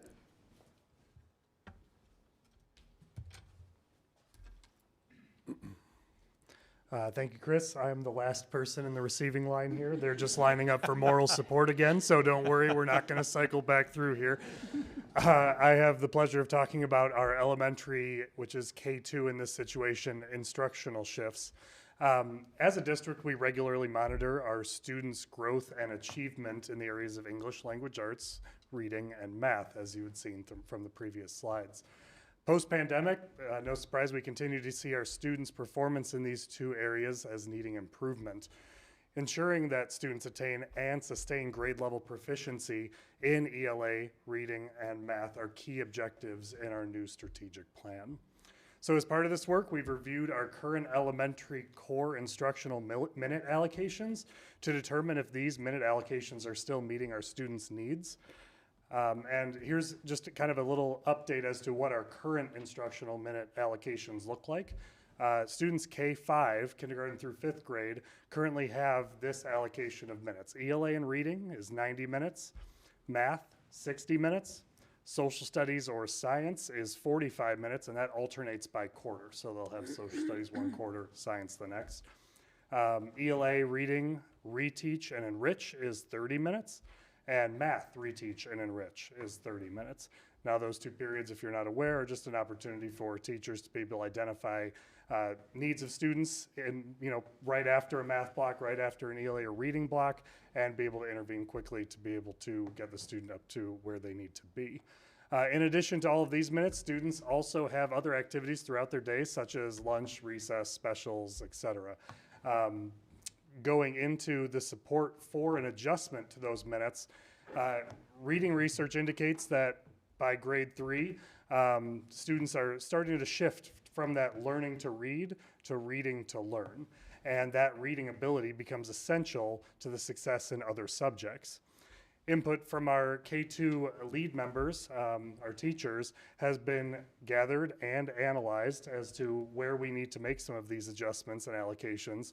Also, our elementary collaborative council, which comprises of a lead member from every elementary school building, was gathered for professional development suggestions on how we can best support teachers through these shifts. Also, input from our principals and administrators have been gathered and analyzed, and student data indicates that a significant change needs to take place in order to support reading and math instruction. So with all of that synthesized, this is what we're looking at doing for our 23-24 instructional minutes in K2, kindergarten through 2nd grade at our elementary level. ELA and reading will go from 90 minutes to 120 minutes, which is an additional 30 minutes per day. And again, this is all within the current allocated amount of minutes. We're not lengthening the school day, we're just utilizing our minutes in a different way, just to be clear about that. So yeah, ELA and reading, that'll go from 90 to 120 minutes. Math will go from 60 to 90 minutes, an additional 30 minutes there. Social studies or science will be now integrated into that ELA and math instructional block. Okay, so that'll be taken from where it was its own standalone block and now integrated in alongside some of the content that makes sense for those 2 different content areas. The ELA reading, reteach, and enrich is 30 minutes going to 45 minutes per day, 4 times per week. That's an additional 15 minutes there. You can see that the math was 30 minutes, and that's going to be shifting to those that same 45 minutes per day. Again, it's only one block of that 45 minutes, and that's where we're going to be utilizing student formative assessment data to determine which areas those students need to focus on in that classroom. We do have that caveat that both ELA, reading, and math must be a focus area for reteach and enrich at least 1 day per week. So we are always going to be continually servicing both ELA, reading, and math at least weekly, but the teachers then have the ability to flex that time in order to be able to identify where those needs are and be able to address it accordingly. As I look at this, I will generalize what I'm about to say. This to me looks like we are emphasizing the basics. Yeah. We're getting back to basics and increasing that. That's a fair assumption. Yes. We identified that ELA, reading, Exactly. and math are the areas in which our students need the most Exactly. support, and we're going to be Thank you. integrating some of those pieces to accommodate you. that. Again, students will continue to have all other activities in their days, such as, oh, I'm sorry. Since we're on this, Yeah. so first of all, thank you for attacking this as you are, and getting so much input from our administrative team as well as our building leaders. Do we feel, when you gather to look at the issues we're having, like many, and that we, as you said, need improvement, do we feel like this shift is enough?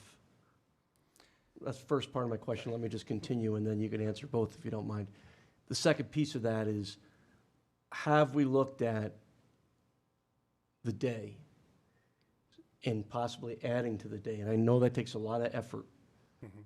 But if your answer is we are not sure this is enough, do we need to take a subset of the K-2 and say we do need to possibly add to our day? So I can answer that one.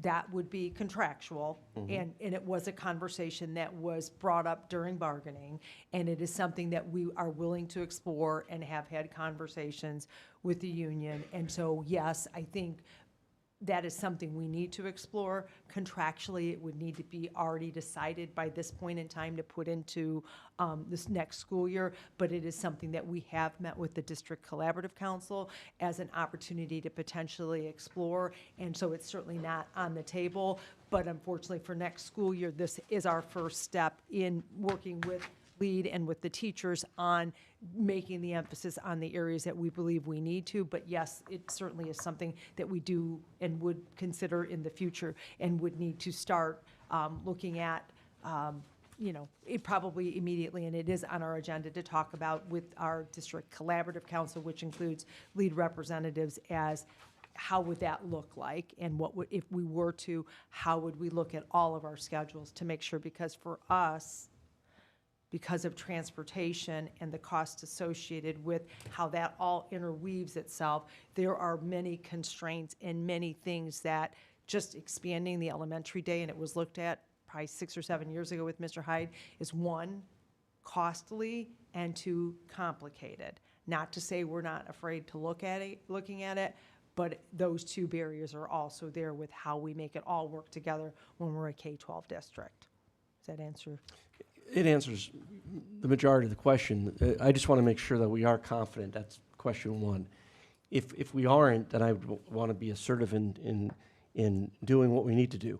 And I have confidence in our teaching and our folks in the union that we are in a spot where we haven't faced this in a long time. And that's a fact. And maybe we have to do things. And you are. I mean, the action plan shows we're doing some things that we have not done before. Thank you. Yep, you're very welcome. Just to round off this slide, the minutes, again, will not be impacted by the proposed instructional minutes change to the length of the school day. The length of the school day remains the same, to your point, Mr. Fiorentino. That's obviously something that can be discussed further moving forward. As we solicited feedback from staff, we did ask for them to submit, Google form responses so that we could get a kind of a clear perception as to where people feel this plan is moving forward. This is one of the quotes that stood out. Integration allows for children to use what they are learning in many different formats. It helps make connections across the curriculum, Integration ties everything together, and that's really a great way to authentically apply some of the things that we would normally teach in social studies and science into our ELA reading and math curricula. Thank you. Any questions for the rest of the panel here that's still Board members? faithfully by my side? Mr. Stevens. I have a variety of questions. And no need to respond to this. This is a rhetorical kind of a question, but I believe it was Dr. Great news. Except for you, Jeff. I'm going to have you answer. Thanks, Joe. I think this was Dr. Freeman who made this comment, and if not, I apologize. But the comment was made that the way we measure high school improvement is graduation rate. I wonder if that's the rate, if that's the proper way to measure improvement in what's going on in high school. I personally don't think it's the right measure. And that's because if you sit in the seat, you're going to be counted as a plus. And that doesn't mean the kid sitting in the seat is gaining any more out of his education. The absentee numbers were really alarming to me, and I don't really know what the plan is to address that, but I think at some point that should be addressed back to us. I think those are really startling numbers. Is CPS included in the data when it says state data? Yes. So I don't know what kind of an impact that has on the state data, but I go a little freaky every time I see us measuring against state data because I think that that's too low of a measure. I would like to see us set our own benchmark higher than that and then hold ourselves accountable to it, because it gives us great comfort when we meet the state data or exceed it a little bit, and I don't think that's much of an achievement. I'm really pleased to see the added minutes for math and reading. I still don't think reading is emphasized enough, Cara, in the strategic plan. I am, in my career, and I realize that I'm an outlier here, but in my career, most of my successes came from being atypical than most solutions and progress. And I don't see enough of that, in my opinion. There needs to be I've used this analogy before, and I'm sorry I'll bore you with it again, but if you have an ice cube and it's a square and you want it in a form of a circle, you have to first melt that ice cube in order to refreeze it. And the melting of the ice cube is a shock to the ice. I don't think we have enough shock to our system to start showing the need for improvement. I see this. There are good points in this report. I don't see many of them. I don't see enough that I want. I know that the pandemic has had a terrible effect on us, but other districts have improved better than we have. I am not happy with this report, and I don't see anything in there that's out of the ordinary responses. I would like to see somebody jumping up and down telling us something new and innovative that they're going to do to turn this around. As has been mentioned earlier, we have a little extra cash in our pocket right now. I would like to see us experiment on how we can impact math and reading in particular. And I am not worried about contractual issues. I think that LEAD has been very helpful in negotiating with us when we have a clear identified goal. And I would like to see something more innovative than more of the same. That's how I see this. I'm sorry for that, but that's where I'm at. If I could just jump in there, though, I will tell you right now, the work that we're doing around the science of reading is innovative. It is based upon new research that's just come out that we are committed to, that's part of our adoption, that has a comprehensive approach to looking at how the brain processes in the various regions, on how reading takes place for students in various quadrants. And so I would say there's a lot of districts that aren't committed to that work, and I would challenge us to say that we've already began the work, and that is something that is based upon research, because we need to make sure that whatever we do is research-based, and I do believe that that commitment, and we will be following up later on with what our professional development plan in more detail with the adoption that's coming up, I think is critical for that component of it. So I would say for us as a district, that is a step in the right direction. And I agree with you also, Mr. Stevens, that we do have a very collaborative union group that does work with us, that is committed to this, and I agree we need to continue to make sure that we do everything possible to best service our kids. But I would say, based upon where other districts are with that, that is, based upon evidence, the approach for us to really make some great strides in what we can do in reading specifically. And I know that is something that you've mentioned, and I look forward to what we're going to do in that, because I do think, to your point, that is something that is vastly different that can really help us move the needle in that area. I'm sorry I forgot the term that you used, but when you said what we have to do has to be what? Research-based. Research-based. Research-based. Yep, you got it. I would like to see one classroom, one school, that you throw that out the window and try something innovative, brave, and new and measure. That's what I'd like to see. Like what, Joe? I don't know. I'm not an educator, I confess. I'm not Okay, an so educator. you're asking people to do something that you have no idea what you want. Yes, no, I know what I want. Well, you want, I mean, I'm not Little bit pie being in the critical. sky. I understand that's where everybody's at. But I would like to see some brave soul step out there and do something really innovative and brave and get national attention for it. I think part of the reason we're as a nation educationally is where we're at is because too many people are trying to claim that they're doing something innovative, which really neglects to get down to the fundamentals, which everybody needs to I'll agree with you when I see a much different report on the screen. You will. I would like to provide one clarification and one comment. So by no means do I believe this team nor Dr. Harkin believe that graduation rate alone should be the measure for our high school student performance. That is what the state has identified as 50% of the summative designation.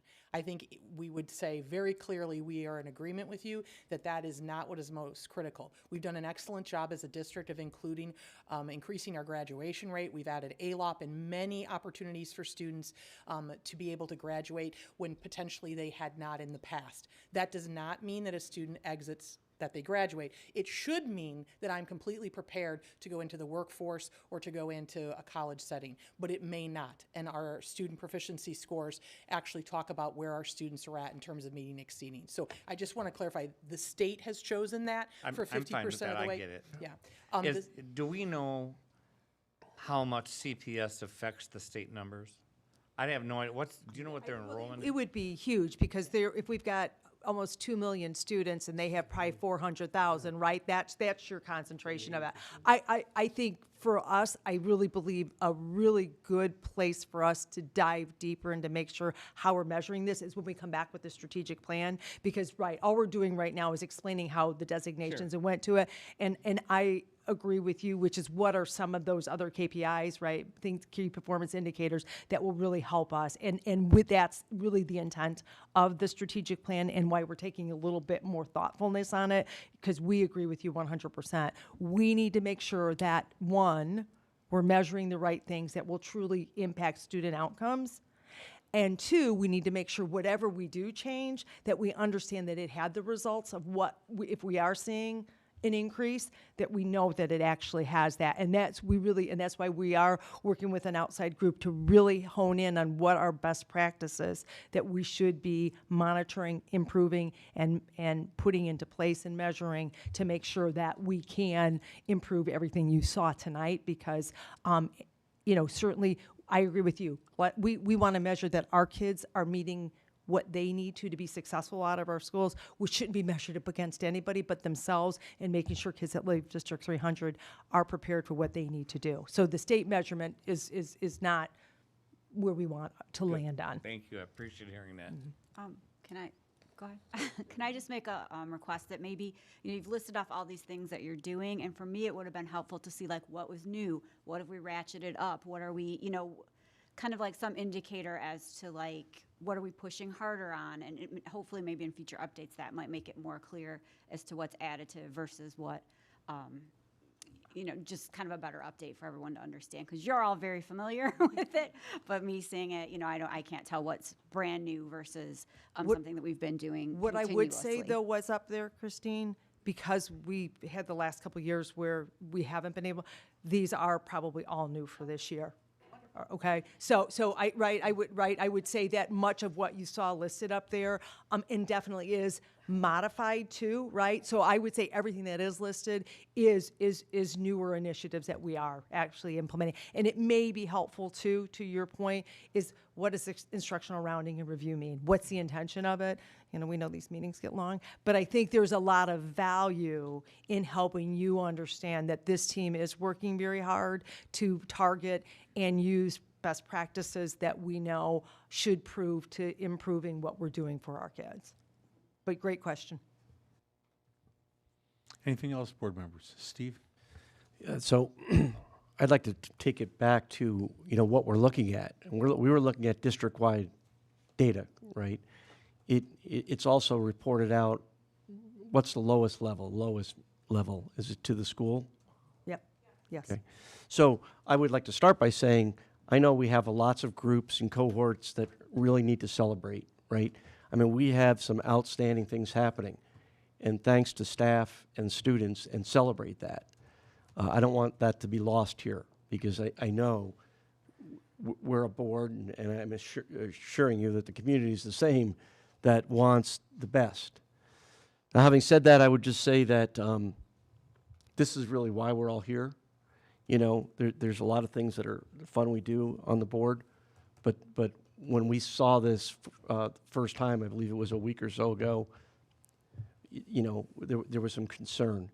And I know boards all over the country are dealing with the same issues and concerns. What I would like to then say is thank you for jumping into it, because I know it wasn't just 7 or 8 people up here that were feeling that way, that you all are responding in the same way. I saw it in your faces. I think I've talked or met with every one of you. And so thank you for that. I am confident that we have the team in place that are going to right the ship where it needs to be righted. The only question I have relative to the plan, and I know we'll see more in our strategic plan, and I'm very confident in that, are we robust enough coming up in the summer? We've talked about lots of gaps, and I didn't see a lot there. And if it's something that we need more resources, then I know you'll bring them to us, right? But summer is going to be key. I mean, that's our time away, and we can't allow those students that have struggled to then take that period of time and go backwards. So if you would consider that, maybe I missed something, but it just didn't seem like that area was robust enough for. I think we can share more about what those plans are. Okay. Because we do have, so, there's a lot of stuff on this page. There actually is, and there is a comprehensive approach to it. Part of our issue, though, unfortunately, is the students that generally attend summer school aren't the students that we really need to get there. So we're going to have to figure out a way to get the kids that could most benefit from that to make sure that their parents are bringing them to us as well, too. So absolutely. But we have had conversations about what does that look like? And they've already talked about 2 weeks here, 2 weeks there, trying to put something in that makes kids want to come and engage with it as well, too, because kids don't want to give up. So to your point, yes, we've already had those, and we can go into that in further detail. And I just would leave you, again, with looking you in the eyes and saying, I know you're leading this initiative. It will end up with our building principals in the very near future, and then to our teachers and staff. And that's where it all hits the students, right? And I am confident that we have the team to do that. So thank you for all you're ready to do and making it a little better here. Thank you. Just have a comment. We talk about the graduation rate. Is there any type of surveys that you all implemented with the young students that have graduated, went into college, went into the world to be successful? I mean, I don't know if you can do a survey like that, but you may have students that want to give back or give some type of comments to say, okay, well, my 4 years of high school, of my years in kindergarten to 12th grade was good enough. Because I know when I was in coming up through elementary, middle, and high school, we actually learn for a test. And a lot of stuff that I did, I didn't even use it when I was an adult. So I think that's very critical, especially with me having a 10th grader and I have grandchildren that's in the district. You know, some of the stuff that I see that my son has, he brings home, it's like he's just doing it just because it's the curriculum, but I don't think it's going to help him in his adult life. So I don't know if you have anything that you're working on with that. So that is something that we have in the works for the next several years to be able to reach out to our graduates. We do also have access to the National Clearinghouse data, which looks at students who left our organization and entered either 2-year, 4-year colleges and what their persistence rate is within colleges, and what kinds of programs they stayed in. So we do have some of that information, but we are looking forward to getting the perspective of the students and the former graduates about their time here in District 300. Any other board members? Lastly, I do like the A-lots, but it seems like it's specific to certain high schools. Like my son wants to major in criminal justice, wants to be an attorney, but he goes to Jacobs. So I don't know if there's programs that can be specific to, I mean, I know you can't cover everything. I know you can't put everything in every school, but in order for him to go do that, he would have to go to Dundee, I think Dundee Crown High School, because that's where that curriculum is at. So I don't know if you... We're in the process, and we can't implement it for next school year because the course catalog's out, but we are looking at expanding it to all of the schools so kids don't have to make those choices. So I know Dr. Schumacher and the high school principals have already started looking at how do we make sure kids don't have to leave their schools and can participate in those other CTE programs that potentially don't require a big footprint of equipment and other space. So probably the place that we have challenges would be replicating a welding program or replicating a electricity lab or some of those things because it takes physical space as well as equipment.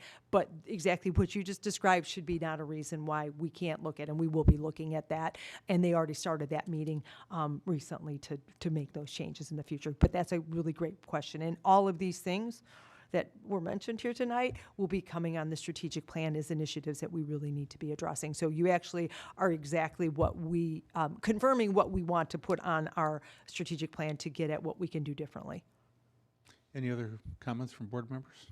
Thank you very much. Thank you. All right, Board next. members, that was an excellent discussion and questions. It really was. That was great involvement. It really was. Anything else, Dr. Harkin? Yeah, we have two more things. Okay. So the next one is enrollment projections and capacity utilization. I think this is timely in light of the conversations of some of the comments that were brought up during the tax levy hearing. We, unlike many other school districts, actually do have increasing enrollment. We continue to be a place that has, whether or not we are a place that people want to move into and lots of housing developments going on. So Mr. Hummel's here tonight to walk you through our enrollment projections and review our capacity utilization because we do have several schools that are approaching overcapacity and we need to start talking about how we're going to address those concerns. So. Okay.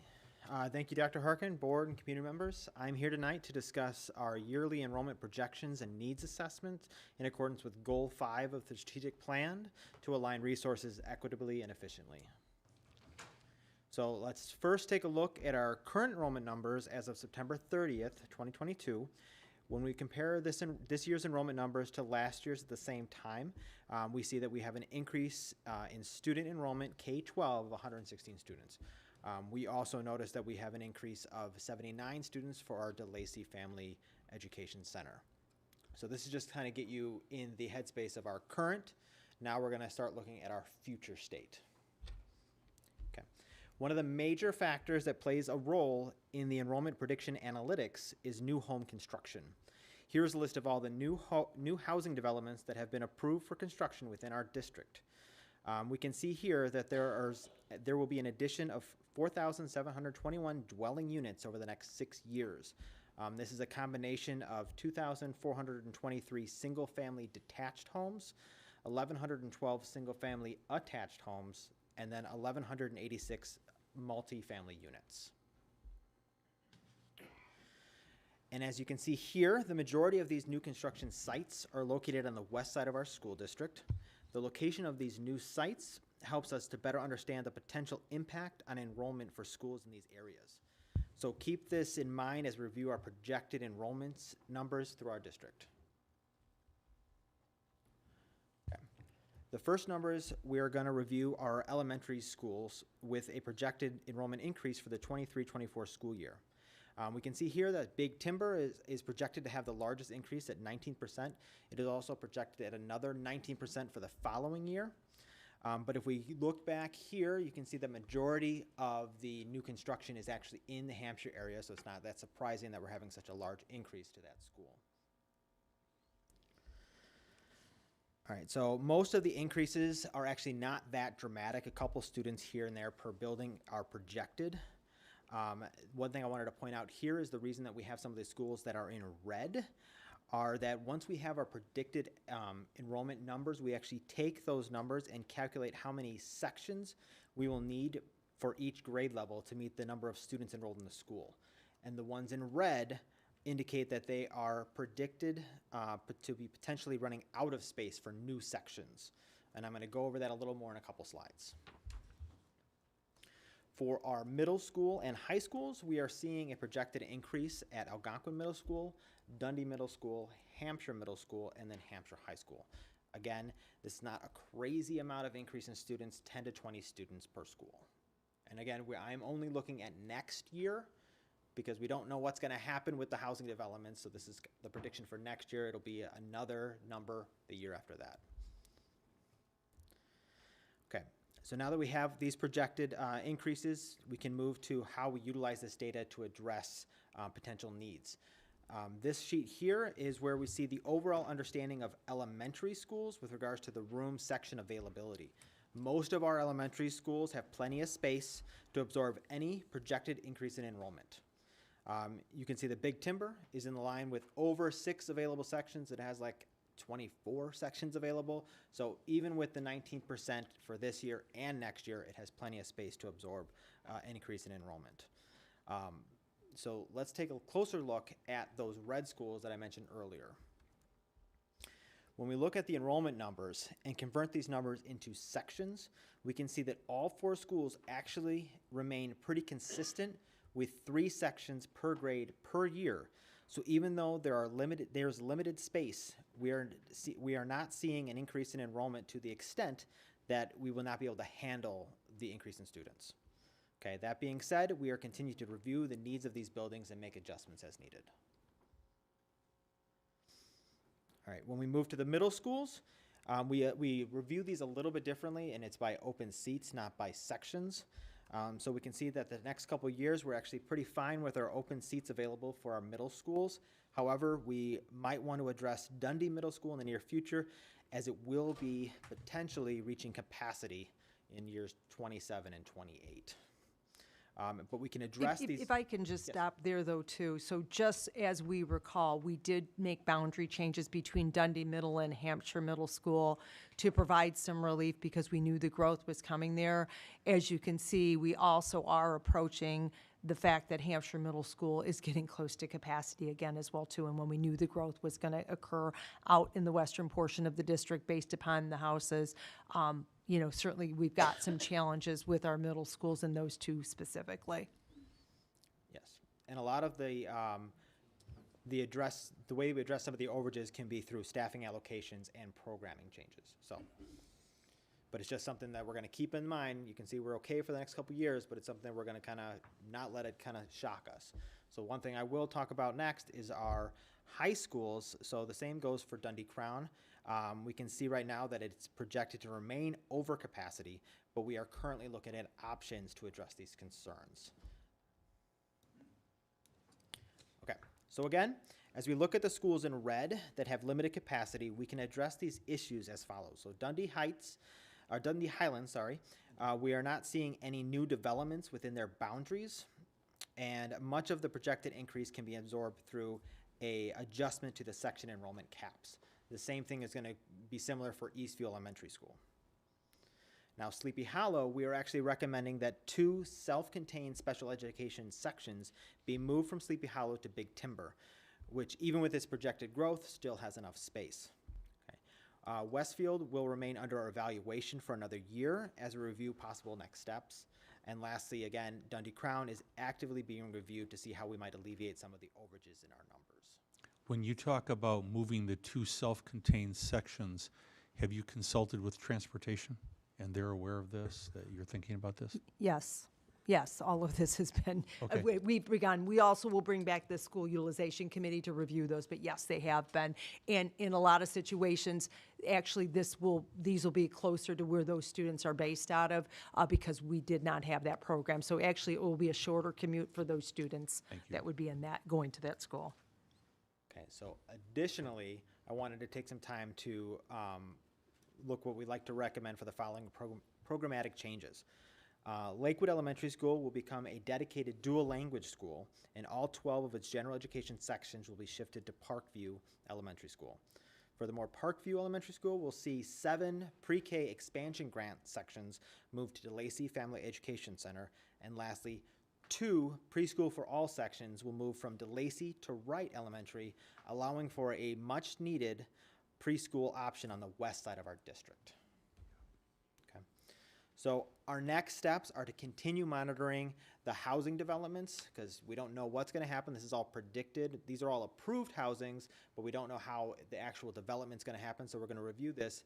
But based on these housing projections, we are looking at increase of 2,000 students over the next 6 years. So we're going to keep on analyzing our numbers and coming back each year to say what we kind of recommend to do. The other part I'd like to add then, in relationship to all this, is that we will continue to monitor it. We always have the option, right? We try to maintain our boundaries as best we can.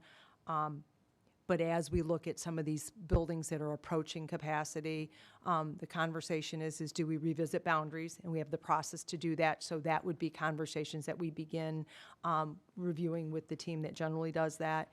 The other piece is we could talk about additions to schools, but we're approaching the place that where's the funding going to come for that? And so, certainly that's not an easy lift, especially in some of the earlier conversations as well, too.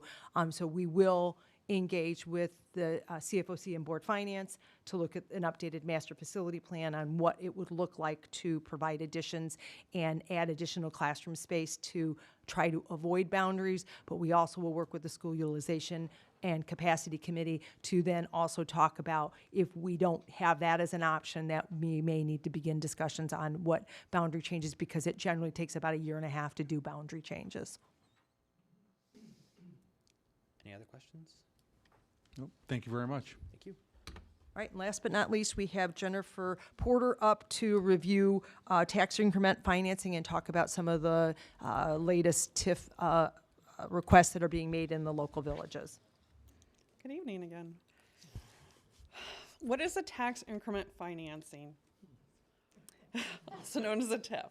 It's an economic tool available to municipalities in which property tax revenue derived from future growth and equalized assessed valuation of property is dedicated to financing eligible tax increment financing, otherwise known as a TIF.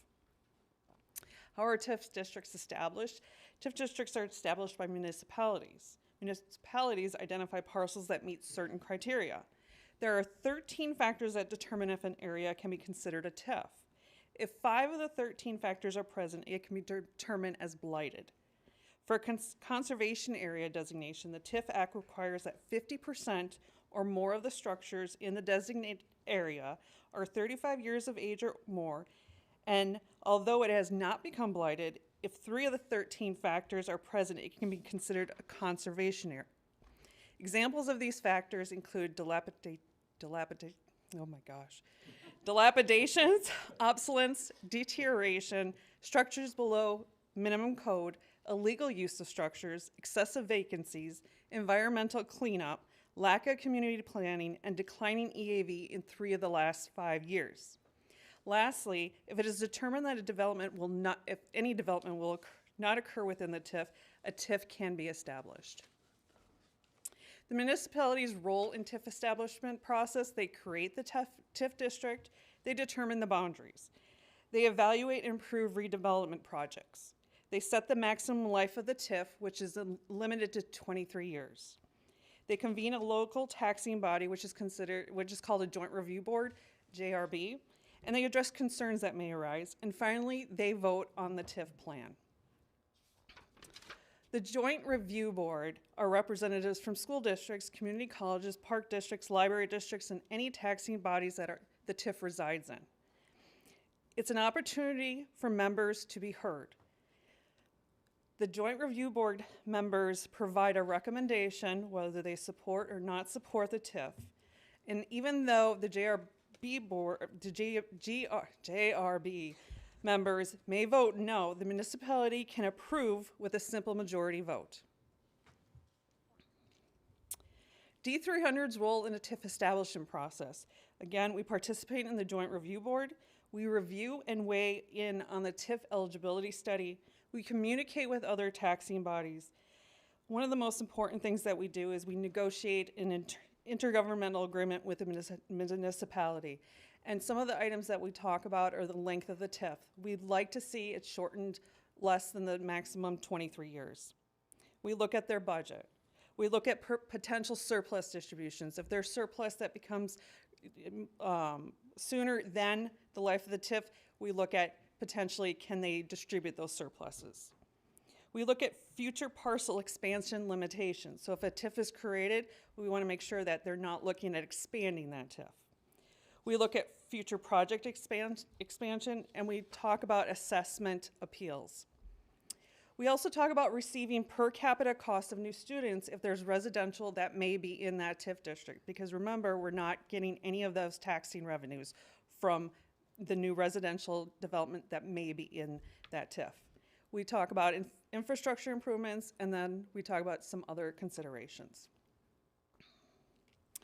You've seen the slide earlier today, and I know you've seen it previously. Again, in 2021, there were 29 TIF districts and D300 boundaries.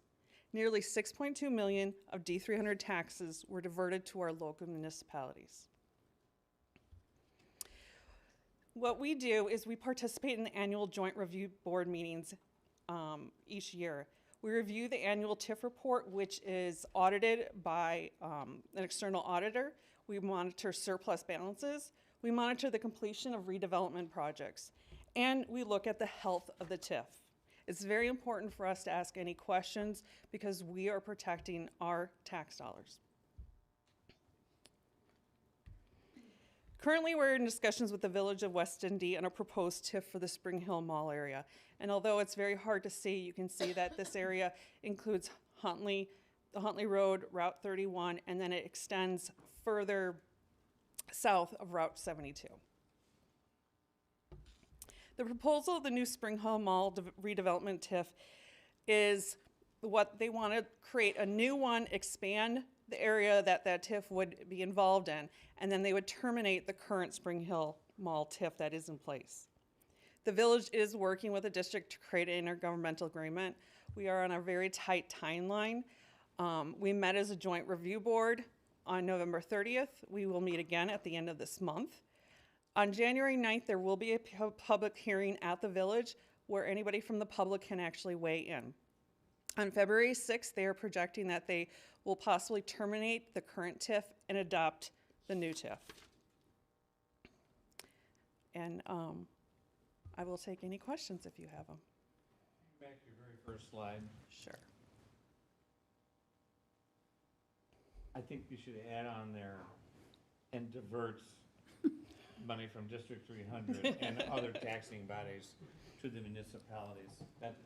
That's a huge number. I mean, 6 million plus this year. I mean, it's just a huge number. It is. It's actually worse than that over the last 30 years. Yeah. Under the Sears EDA, which was, I'm obviously hoarse. Under the Sears EDA, we've lost literally hundreds of millions of dollars that should have come to our coffers. And over the years, things we could have done with that, we could have avoided referendums. We could have, done a whole lot of money, a lot of educating with that money. And it was a shame that it lasted as long as it did. There's TIFs like which we talked about. Every year we lose money towards TIFs. It's when the TIFs were first developed decades and decades and decades ago, it was to help blighted areas, truly blighted areas like ghost towns, things like that, redo infrastructure and things like that to try to get people to come in and move back in there, try to get business to come. It has now degraded into nothing more than handouts for developers. Developers come into the area and say, we're not going to build here unless you give us such and such a percentage of our costs. And they do that by taking property taxes on buildings that they're, areas that they're building, and they divert those property taxes that should go to us, should go to fire departments, police departments, the county, every other taxing body that shares that money is taken from us without our consent and without our knowledge most of the time, and given to developers so that they will build there.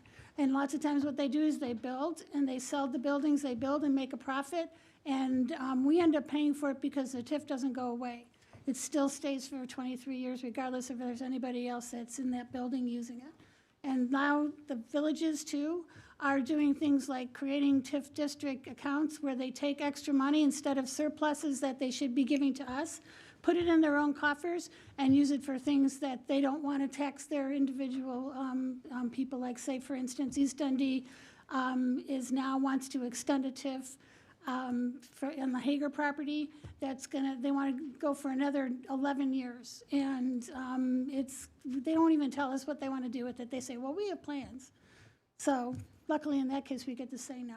And additionally, they take $300,000 and loan it interest-free to another taxing agency. Yeah. So it really becomes a tool for them not to have to raise their taxes on their people, on their constituents. And then we get complaints that it costs us so much so much of the tax bill. Well, actually, a lot of that over the years has been because of failure to properly tax at the state level and things like TIFs where the state gives them the ability to do that so they don't have to give them the money from the state that they deserve. So it's a lot of money shifting, and this is something that I think if people knew more about it, would likely go to their local municipalities and say, stop taking our money and moving it around. It's true. Board members? No? I Okay. will provide you with updates regarding the West Dundee Village intergovernmental agreement, and then I'm expecting, as long as we come to an agreement, that we'll be bringing that back in January. Thank you. Thank you. Item number 13, consent items under $25,000. As a reminder to those in attendance and those watching virtually, some of these items have been previously vetted through either the Finance or Construction Facilities Oversight Committee, CFOC. Do I have a motion to approve the consent items under $25,000? Second. Madam Secretary, would you please take the roll? Stevens? Aye. Fiorentino? Aye. Burkett? Aye. Scarpino? Aye. Thomas? Aye. Zettler? Aye. 6-0. Thank you. Item 14, roll call action items. I will read each item individually. Item 14.1, approval of the custodial supplies and chemical bids. May I have a motion for the approval of the custodial supplies and chemicals bid? So moved. Second. Any discussion? Madam Secretary, would you please call the roll? Aye. Thomas? Aye. Fiorentino? Aye. Scarpino? Aye. Stevens? Aye. Zettler? Aye. 6-0. Item 14.2, approval of Jacobs High School roofing bid. May I have a motion for the approval of the Jacobs High School roofing bid? So moved. Second. Any discussion? Madam Secretary, would you please take the roll? Fiorentino? Aye. Stevens? Aye. I'm sorry, that was Thomas. Aye. I'm sorry. Zettler? Aye. Burkett? Aye. And Scarpino? Aye. 6-0. Item 14.3, approval of general liability workers' compensation insurance contract extension. So move. May I have a motion for the approval of the general liability workers' compensation insurance contract extension? So move. Second. Any discussion? Madam Secretary, would you please take the roll? Stevens? Aye. Burkett? Aye. Fiorentino? Aye. Scarpino? Aye. Thomas. Aye. Zettler, aye. 6-0. 14.4, acceptance of fiscal year 22 annual comprehensive financial report. May I have a motion for the approval of the fiscal year 22 annual comprehensive financial report. So move. Second. Any discussion? Madam Secretary, would you please take the roll? Stevens. Aye. Burkett. Aye. Fiorentino. Aye. Scarpino. Aye. Thomas. Aye. Zettler, aye. 6-0. Item 14.5, approval of interfund transfers resolution. May I have a motion for the approval of the interfund transfers resolution. So moved. Second. Any discussion? Madam Secretary, would you please take the roll? Zettler, aye. Stevens. Aye. Thomas. Aye. Burkett. Aye. Fiorentino. Aye. Scarpino. Aye. 6-0. 6-0, I'm sorry. Thank you. Item 14.6, approval of the 2022 levy resolutions. May I have a motion for the approval of the 2022 levy resolutions. So move. Second. Any discussion? Madam Secretary, would you please take the roll? Stevens. Aye. Thomas. Aye. Zettler, aye. Burkett. Aye. Fiorentino. Aye. Scarpino. Aye. 6-0. Item 14.7, approval to negotiate an intergovernmental agreement with the Village of West Dundee. So moved. Second. Madam Secretary, would you please take the roll? Thomas. Aye. Scarpino. Aye. Zettler, no. Stevens. Aye. Burkett. Aye. Fiorentino. No.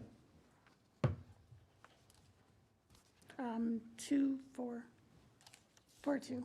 Sorry. Item 14.8, Not my normal job. approval of board policy change 2:230 public participation. May I have a motion for the approval of board policy change 2:230 public participation. So moved. Second. Any discussion? Madam Secretary, would you please take the roll? Zettler, aye. Burkett. Aye. Fiorentino. Aye. Scarpino. Aye. Stevens. Aye. Thomas. Aye. 6-0. 14.9, approval of board policy change 7:70 attendance and truancy.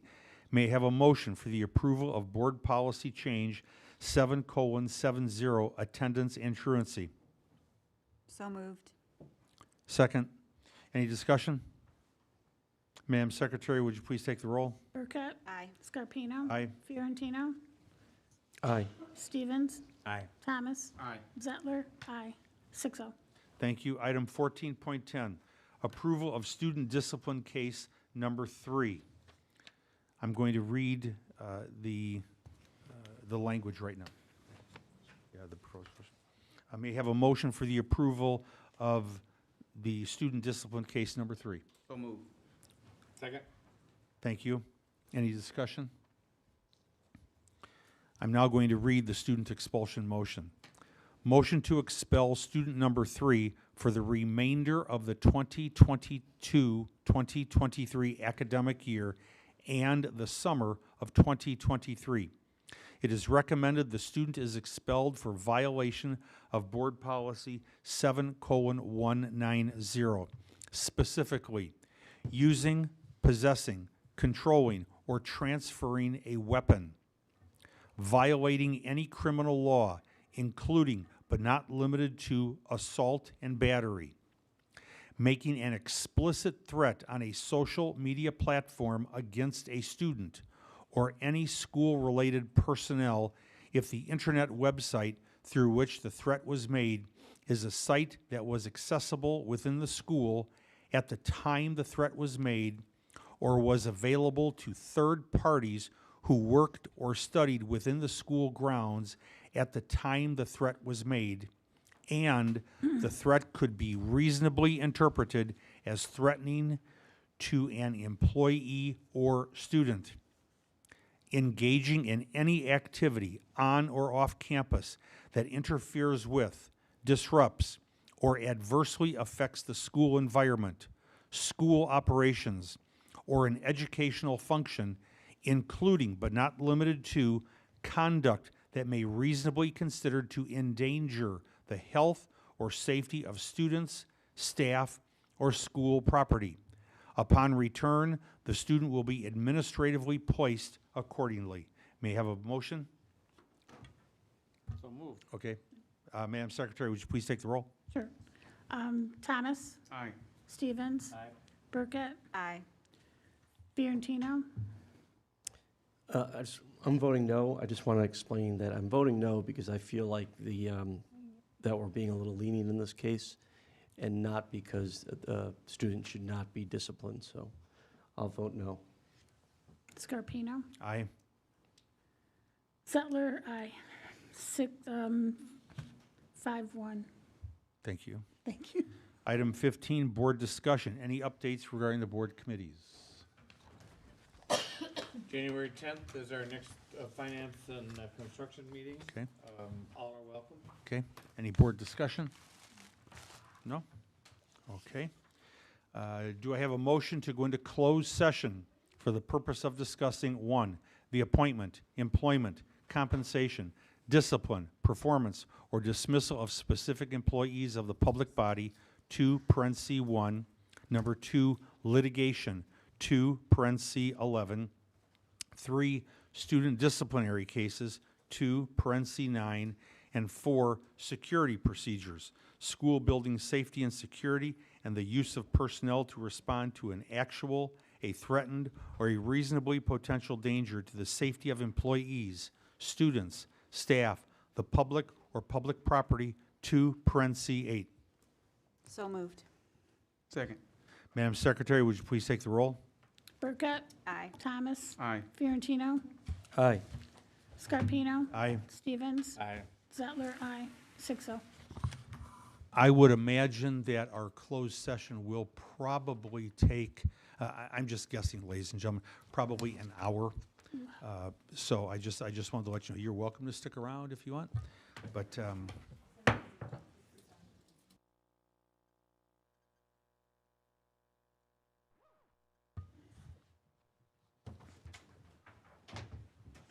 okay, board members, we all set? Good evening, everyone. At this time, I would like to reconvene the meeting of the Community Unit School District 300 Board of Education to order for Tuesday, December 13th, 2022. Madam Secretary, would you please take the roll?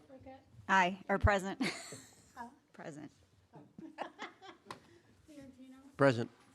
Present. Stevens? Present. Thomas? Present. Zettler? Present. 6-0. Thank you. This is item 18, board discussion. I would like to provide the community with an update regarding the search for District 300's next superintendent. For reference, this will be the board's 5th update regarding the superintendent search. A video and a transcript of this update will be posted to the District 300 website tomorrow morning and will be available for all stakeholders to access by visiting d300.org/superintendent search. During the special board meeting hosted on November 28th, the board announced that after a comprehensive evaluation, we identified a candidate who met and in many cases exceeded the rigorous criteria, specifications, and leadership characteristics deemed necessary for District 300's next superintendent. And as a result, the board formally concluded the evaluation phase of the superintendent search process and opened the hiring phase. One of the major tasks of the hiring phase is conducting contract negotiations. As of tonight, December 13th, 2022, the board continued contract negotiations with our identified candidate. Consequently, as the contract has not yet been finalized, we are unable to announce the name of the candidate at this time. As negotiations remain active, an active process, it is possible the contract could be finalized in the very near future. However, as we cannot predict the precise date when the contract will be completed, I would like to provide all stakeholders with a general timeline for when to expect an announcement. The board's next regularly scheduled board meeting is on Tuesday, January the 10th. If negotiations are completed well in advance of this meeting date, then the board will call a special meeting to officially conclude the hiring phase and announce the candidate. In this circumstance, the board would provide all stakeholders with at least a 48-hour notice of the special board meeting. An email would be sent to all families and staff, and the meeting information will be posted to the District 300 website. Additionally, the board is aware the holiday season can be a busy time for many families and staff. As such, if a special meeting is called, every effort will be made to select a date that would have as minimal disruption as possible to holiday celebrations and travel. If contract negotiations are completed on a date that is close to the regularly scheduled board meeting on January the 10th, then the board would formally conclude the hiring phase and announce the candidate during the January 10th meeting. Finally, in the event the contract negotiations are not completed before January the 10th, then the board would provide the community with an update regarding the status of the negotiations during the January 10th board meeting. As a reminder, board meetings, regardless if they are special meetings or regular meetings, are live streamed for our community on the District 300 YouTube channel. Videos are also available on the District 300 website the day following each meeting. In closing, I would like to summarize when stakeholders can expect the next communication from the board. If the board calls a special board meeting, my next communication to all stakeholders will be at least 48 hours in advance of the special meeting. If the board does not call a special meeting, the board's next update will occur during the January 10th board meeting. A video of this update would be emailed to all stakeholders on Wednesday, January the 11th.